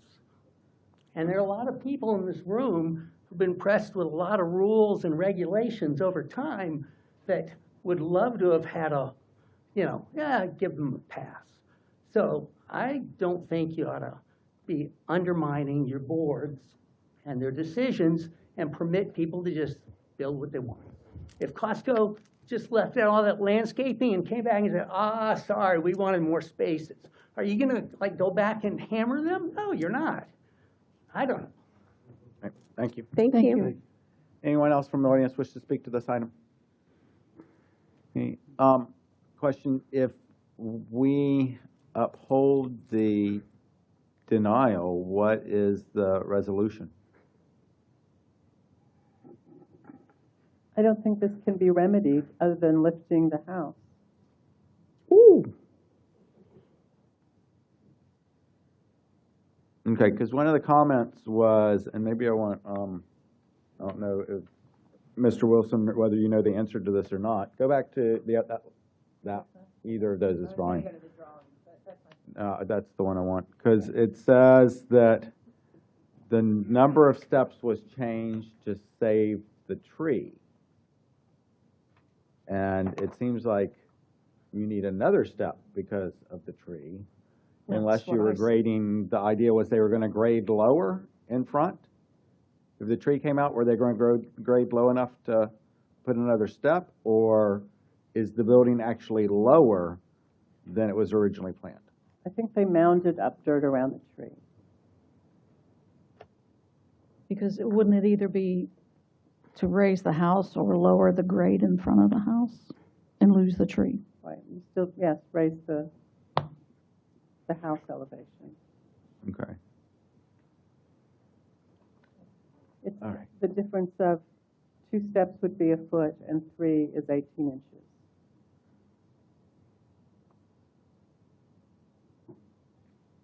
All right. And in cases like this, at the dais, it's going to be your job to determine whether, I think that's why staff has done an excellent job of just doing a survey of what's out there to try and meet in the middle, because this is what there is no alternative. There is no fix to this. But it's important to do it on a case-by-case analysis, because there may be other cases that come before you where the deviation is so great that whatever the developer has done, if they've deviated from the development order, you have to decide whether that's their problem or not, because they knew what the deviation was and they knew what the development order provided for. So it doesn't mean that every time you're going to throw away the development order. But what I think staff is trying to do is say, doing this consensus in this study, this is something where they think they can find a remedy as far as going with that one step because of what you see in the other neighborhoods. Are we able to go ahead and go with this and then from here on out? Well, It could still happen. that's what Mr. Snipes' point was. Yeah, I know. You know, I know. And that's why I'm saying, do it on a case by case. For each case that comes before you, you're gonna have to look at how far is the deviation, and then determine whether you want to uphold or deny whatever HPB's decision is. But the fact that there is no remedy, if the developer has deviated from the development order, is not necessarily something you carry on your shoulders.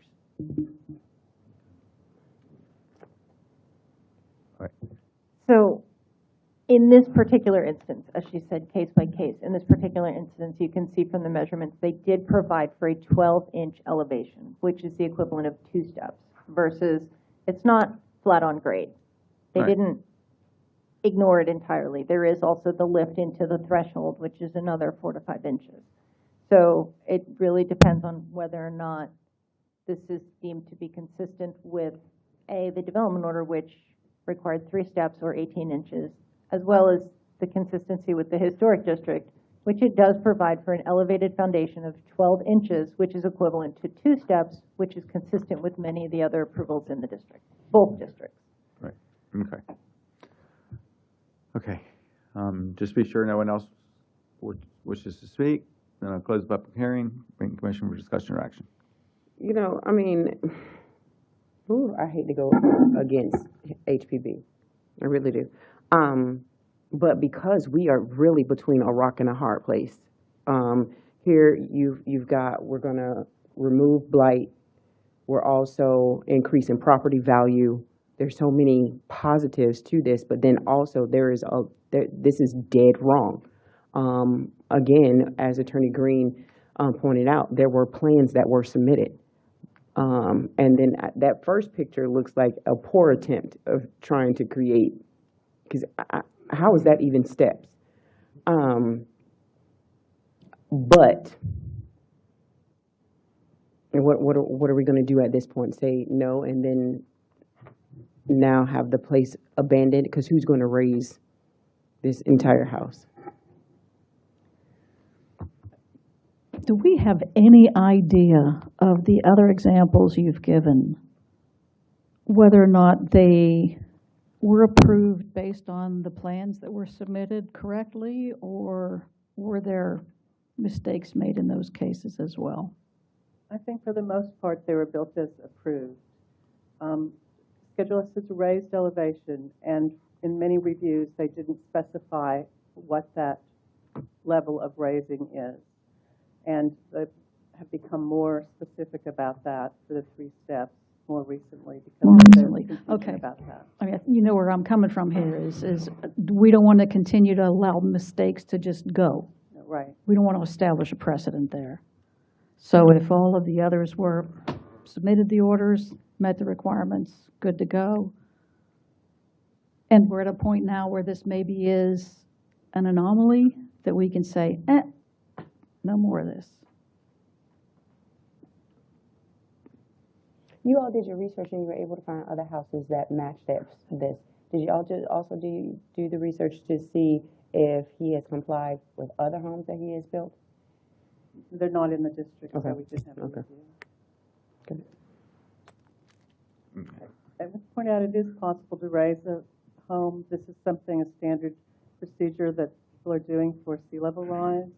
But of course, it's expensive. But that really is the only remedy that I know for this. Then y'all say the 12 inches is accumulated in 2 steps? Okay. All right. So they raised the home, or are they gonna get the steps? Okay, add a step. Okay.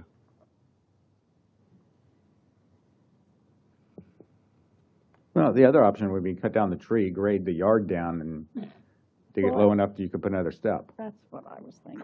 We will not get rid of trees. Big tree mitigation can go on there. Move the tree to the backyard. All right. So somebody ready to make a motion?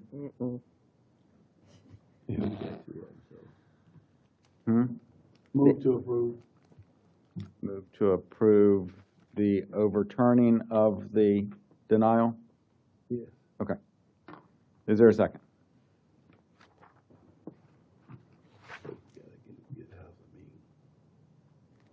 I'll second for discussion. All right. Motion is second. Further discussion?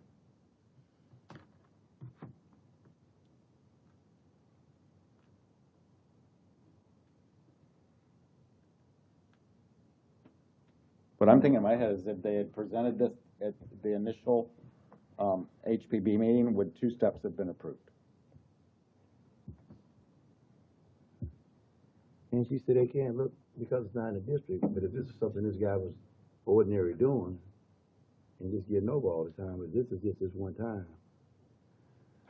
It's gonna cost a lot to try to raise the house and everything, so. And there's other houses that's very similar to this, so.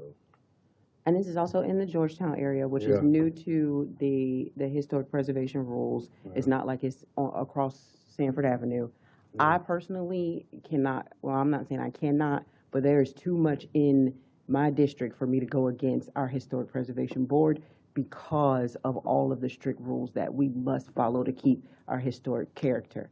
So.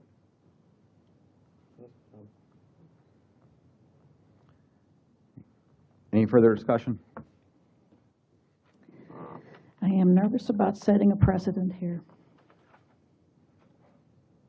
Well, but Attorney Green did state that it's taken a case-by-case basis. It's not necessarily setting a precedent that we're held by law to follow. For each instance that comes before mayor and the commissioners, you just want to justify what the deviation is based on. Staff has brought that to you in doing comparators as to other properties to provide some basis upon which for you to do so. And again, and also I just want to add, these were the developer's plans. So these were not city-imposed plans. The developer came to the city and said, this is what I'm going to build. These are the 3 steps that I'm going to include. A development order was approved based upon what the developer said that the developer would do. And then once the COA was to be issued, it was determined the developer deviated from the plans.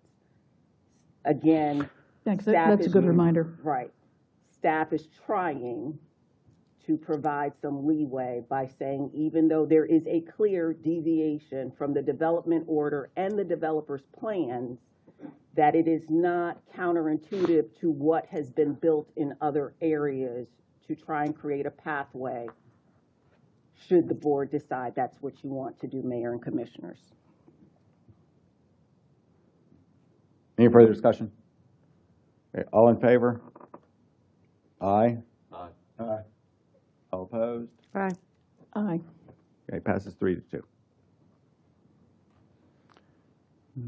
That brings us to citizens' comments. I have a request from Les Belo. Belo? Good evening, everyone. Good evening. Sir. I've been in Sanford 45 years now. I moved here in 1980, and I live at 2006 South Holly Avenue. If you've ever been down Holly Avenue, it goes towards the middle school, and sometimes 300 cars go down there every day at one time or another, just rushing down there. And the speed bump they put there is really an acceleration speed bump because they built it wrong to start with. But I'm not here to talk about that. Oh, could you put the picture up that I gave you on as far as that? Oh, we're supposed to pass these down? With the house, the one at the house? So start with the large one, or the overhead? No, the other one. That one, yeah. Yep, we're good. Anyway, Is it enough? the house is 50 years old. It's got single pane windows. We can show I put that up there when Charlie came through in 2004. So it's been here like 20 years. It's been painted. It's in good shape. And they're saying I have to take that down for some reason. But the reason I want to keep it is the fact that it's it helps with the noise. It helps with the air conditioning and the heating as far as that goes. Like I said, so much noise goes down the street, sometimes in the middle of the night. For example, I'll be standing in the kitchen, which is on the back side of the house, doing dishes, and some car will go down there middle of the night, with the radio blaring, and I could hear him in my kitchen, oops, sorry, and it would shake my whole kitchen window. That's how bad noise is sometimes. So my wife and I sleep up there, and let's see. So it's the middle of the night they make things. So anyway, we feel it should be grandfathered in as far as having it on the windows. It's on the two front windows, and like I said, I was 54 here now when I did that. So now actually I was 57. So now I'm 77. I'm in pretty good shape, but I can't really get up there and take that stuff down. So we'd like to see if we could have a grandfather in as far as being on the windows. Like I said, it helps with noise. It helps with air conditioning and heating. And if you've ever been on Holly Avenue, I have a big oak tree in front that I transplanted from the backyard. It wasn't that big. Now it's 40 feet tall. So I have a berm in front with bromeliads. So anyway, I like to do landscaping, and that's one of my projects I did. So I'm asking the city to let us keep the boards on the front windows, and I'd like to know if there's anything I should answer for y'all. Is there a way to make it look a little bit more aesthetically pleasing as if it's a faux window? Because I can understand it looking boarded up, and it stands out because of the color. I could paint it the same color as the house if I have to. That's no problem. Okay. I know that they have like the faux window paneling that can be done to almost make it look like, a nice gable on the front of the house. But I do understand it being boarded up, and then having other residents do the same could, potentially cause a problem. No. The other thing with the window itself is, let's see, it helps a lot. See, I'm retired. My wife's retired. She's a school bus driver for 14 years. I've been retired since 2010. And I thought about trying to get up there with scaffolding, but I can't do that. And then as far as I checked into replacing the windows from like Anderson, they're like $14,000 just for 5 windows in the house. I can't afford $14,000 as far as changing windows out. But as far as the window itself, it's solid. The board is good, and it's served its purpose all these years. So.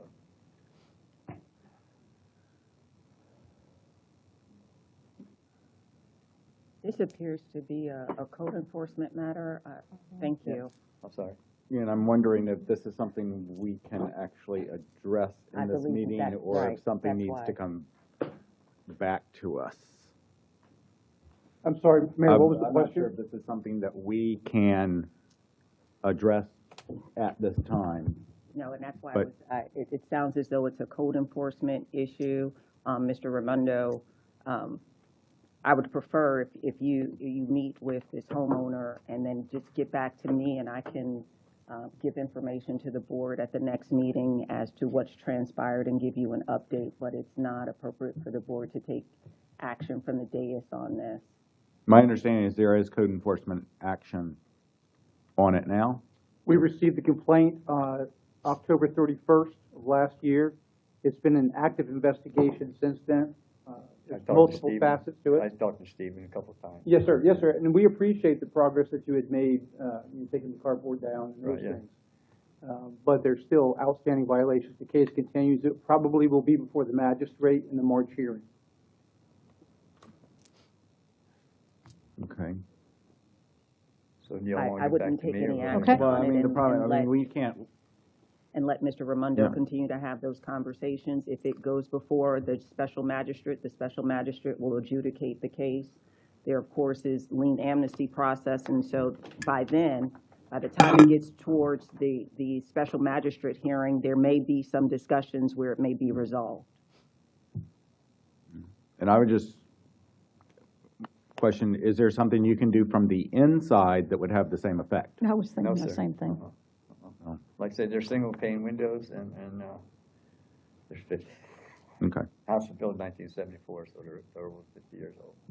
all right. And I just can't afford $14,000 for like good windows, stuff like that. So I'm on fixed income and all that stuff. So Well, that estimate is way too high. Yeah. Okay, so this will have to stay with code enforcement at this time. Okay, so they'll get back with me, and that's what's going on. You will?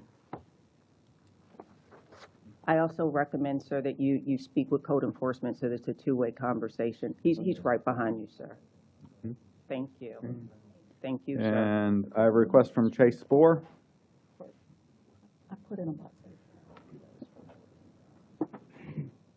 Hello, how we doing? Good. Chase Moore, 1219 South Park Avenue.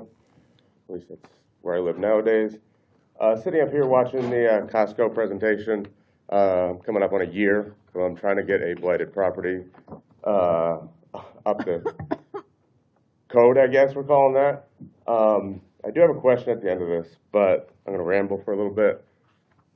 Watching our harping of landscaping down to some minutia, they've decreased parking, they increased green space, and now we're saying that because there's other parking, they can use that parking. That could go away as well.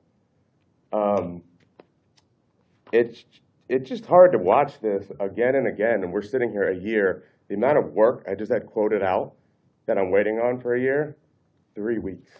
Still not approved, still working through it, to open a blighted building.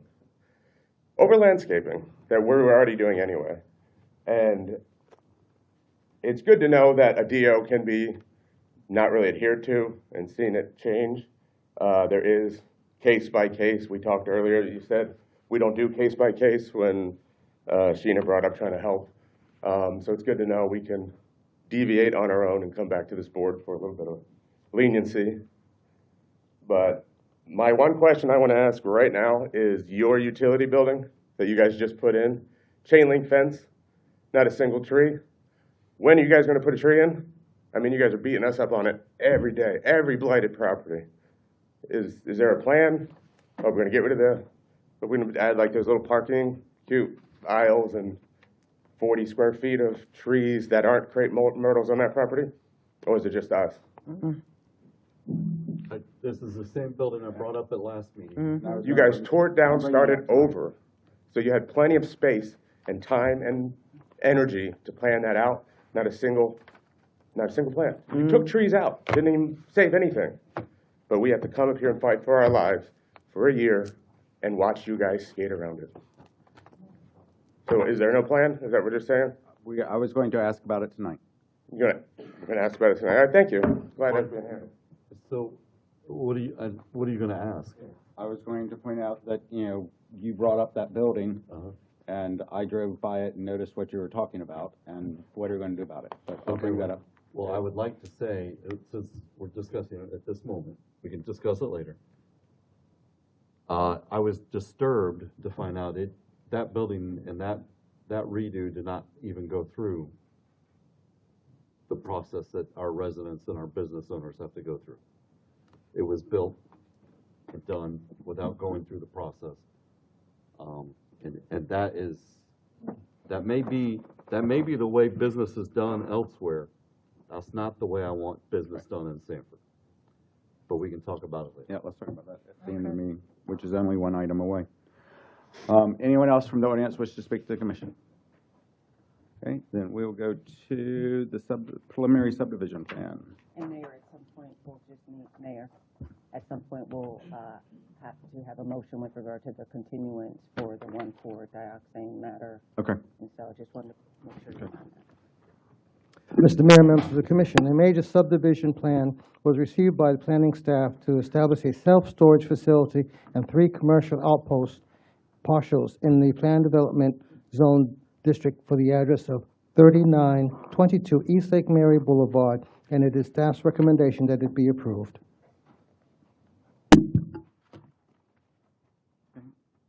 Move to approve.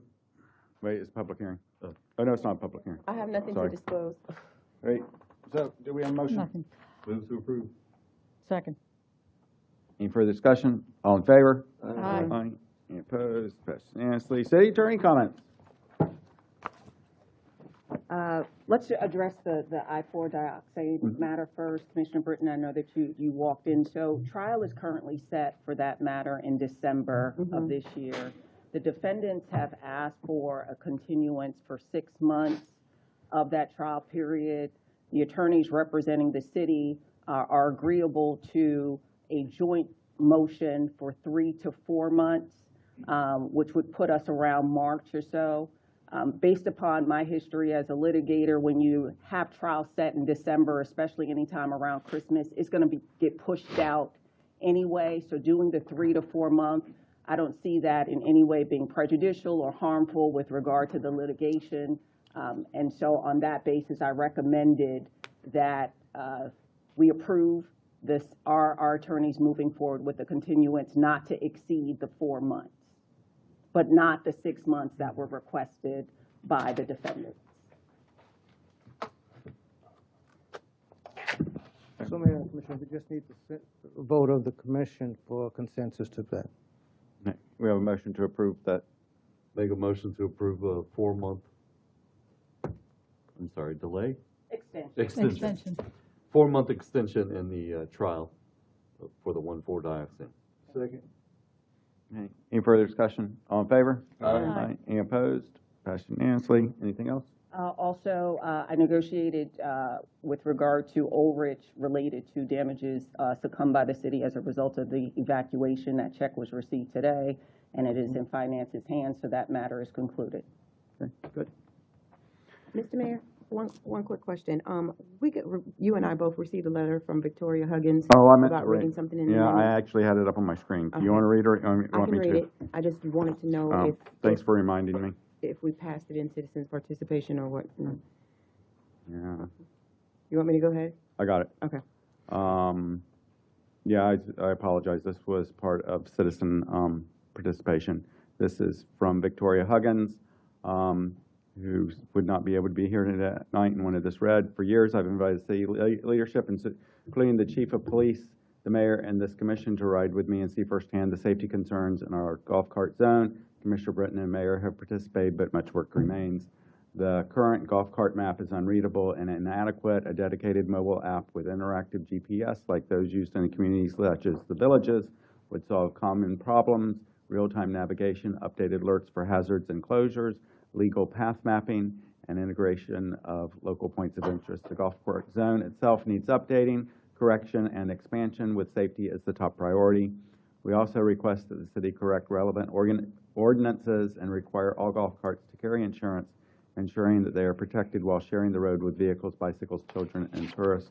Sanford's golf cart community is thriving and contributes positively to our local culture and economy. We need the city's active support, starting with a clear, usable map, an updated zone, and reinstated insurance requirements. Okay, and just so you know, the attorney mentioned this to me between meetings, and we're going to set up a meeting with her and the police chief and I, and then bring stuff to the commission. Okay. Right. All right. Thank you for reminding me of that, Commissioner Britton. And I'm getting my ride on Friday. Tour. City clerk's report. Nothing to report tonight. City manager. Yes, Mr. Mayor, members of the commission, I would like to report that this afternoon, the city attorney, the chief of the police, and I met regarding golf carts. More will be coming of that. One thing I particularly want to say is that we are looking at having online payments, and the chief is looking into online payments so people can sign up and at least pay for their cart online. Okay. Beautiful. Good news. Anything else? No. All right, since we already started the conversation, let's go ahead and jump to the landscaping at the utility building. And I was going to question, you know, it's our building and it doesn't look good. So what can we do about landscaping the utility building there on French Avenue? Are we going to find ourselves? Because we did wrong. Mr. Mayor, members of the commission, I will certainly get with the director and see what remedies are possible. I mean, it should be a fairly easy fix to make it look better. Okay. And actually, the Exora Garden Club, before the construction started, had offered to try to help out there. So I don't know if they would still be able to do that or not. But then on to, we've had this issue with things not getting to HPB that the city was doing, and I've always been adamant that even though we don't have to have HPB's approval, it should go to HPB when we're doing something. Right. And now this building didn't go through our planning process? That's what I was informed of. Okay. Our buildings should go through our planning process.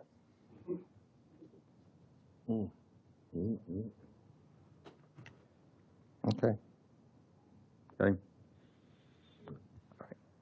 Okay, anything else on that? No, sir. Okay. And then Commissioner Brennan. So I hate to be bringing this up at a at the 7 o'clock general meeting, but we didn't have any time at the work session. I spoke to Mr. Bonaparte about every year, if we need it, we get our city shirts that have our logos on them. I've been on a whole health kick and I've lost some weight, and so my shirts are too big. He told me that I needed to bring it before the commission. In fairness, what was the discussion is the mayor had at a commission meeting said if the commissioners want to spend money from a commission fund, they should bring it to the commission. Okay. So that's never come out of our funds before. It does. We just never pay attention. It's crazy that we have to talk about it at a 7 o'clock public meeting just for a shirt. Really in terms of the transparency. Yeah, but I mean, we're representing the city. I've lost some weight. I just need to replace some shirts. All right. Jeez. All right. The question was, who's controlling the commission funds? And the mayor said that it should be the commission. Okay. So expenditures from that fund should be approved by the commission. And we have one total budget for the commission for that purpose, right? Or we each get a fifth of whatever's there. Yeah. So do I need to ask this city commission permission to purchase 2 new shirts? I don't have a problem with you purchasing 2 new shirts. Okay. All right. The presentation tonight was absolutely beautiful. Mayor, your apology on behalf of the city of Sanford was very heartfelt and warming to all of us that heard it, and to the community for those who had some real history with that. And in your speaking, you said we may not know what Goldsboro would or could have been if the city had not annexed in Goldsboro. But as of February 9th, what we do know is that there are 500,000 people in Seminole County. And in Seminole County, there are only 2 African-American elected officials that are non-judiciary, meaning that are not judges. Those 2 African-Americans both came from Goldsboro. I grew up in Midway. However, my parents brought me home to Bungalow. Commissioner Wiggins was born in Goldsboro, and those 2 African-Americans sit right here in the city of Sanford. So the Goldsboro community has something to be very proud of, because there is no other African-Americans in all of Seminole County, and Goldsboro's pride sit right here at the dais. So that is something that should be stated. And that concludes the District 1 report. Okay. Thank you. Commissioner Wiggins. I want to commend you on championing that. And as she stated on what you said tonight, a lot of people probably didn't catch it. You could have easily brushed under the rug what you said your grandfather, great-grandfather did, bro. So I want to commend you on that, because you didn't have to say that. Thank you. Surely, as I stated earlier, outside in the world we live in today, and all the racism that we deal with, it is so rewarding to have so many that do come together. And like I told those 3 other ladies that spent tons of hours putting that together, what a blessing it was. And believe me, all you guys that came and supported them, and they saw it, it was heartfelt. And so I want to, again, thank you for that, and all that are supported it. Now I need to make sure that I can go ahead, and I want to take $1,000 out of my $15,000 that I have, and I want to out of his unlimited funds. I want to donate $1,000 to ladies 327. Or, For discretionary, well, use my discretionary fund for. yeah, what are they using it for? What is it for? They're going to use the fund. No. A public purpose. Public Well, yeah, but purpose. I also want to know what they're using it for. They're going to use it for public purpose, but they're going to use it also, they're going to, help out with my event at the end of the month. I'll be having my 4th annual community day. And so I'll be renting some things from them that they'll come out and give services to. So, I told them that I'll go ahead and give them some funds to do it. All right, that makes Let sense. me just, the motion has to, just so that, I don't want you to just say public purpose without saying what the public purpose is, because that phrase in and of itself. So make sure you're describing what exactly is being done by those community, education, whatever, to support that it is a public purpose as just as part of your motion. Okay. Okay. Use that also for community, the community event for, education as well as for my community event. That's good? Yeah. Okay, is there a second? Second. All in favor? Aye. Any opposed? Thank you. That's unanimously. That's it, sir. All right, Commissioner Austin? I wanted to ask Mr. Bonaparte, I believe, I don't believe I can make a donation to this cause because I'm not sure what the setup is. But there's a gentleman by the name of Greg Runge who started a great effort here in the downtown for helping our unhoused. But also, he started a group called Ground Score Crew. And several of our businesses have signed up monthly support. I myself have signed up monthly support. And I'm curious how the city could be involved, or even how we could make, I myself would like to make a donation out of my commission funds for a public purpose, for what he's doing to help our unhoused. But I would like perhaps Craig, on your behalf and our behalf, to go meet with him, see if there is an avenue for the city to get involved and help in this effort. You know, we have the Rescue Outreach Mission on Goldsboro Boulevard, historic Goldsboro Boulevard, but a lot He of times fills our, the gaps. yeah, a lot of times our unhoused don't make it that far for lack of transportation, or maybe even physical ability at this point in their lives. So he's filling the gaps here downtown for helping these individuals and maybe even getting them reestablished in some cases. You know, we can argue politics, we can argue a lot of things, but we do seem to see more and more people falling in the cracks, not only here in the city, but across the country. So I would like to see if the city can assist in his efforts in some way. If not the city, then perhaps from our own funds that we have to help. But I don't know what his organization setup is, and if that is something we can give to. I don't know those questions. What was the name of the program?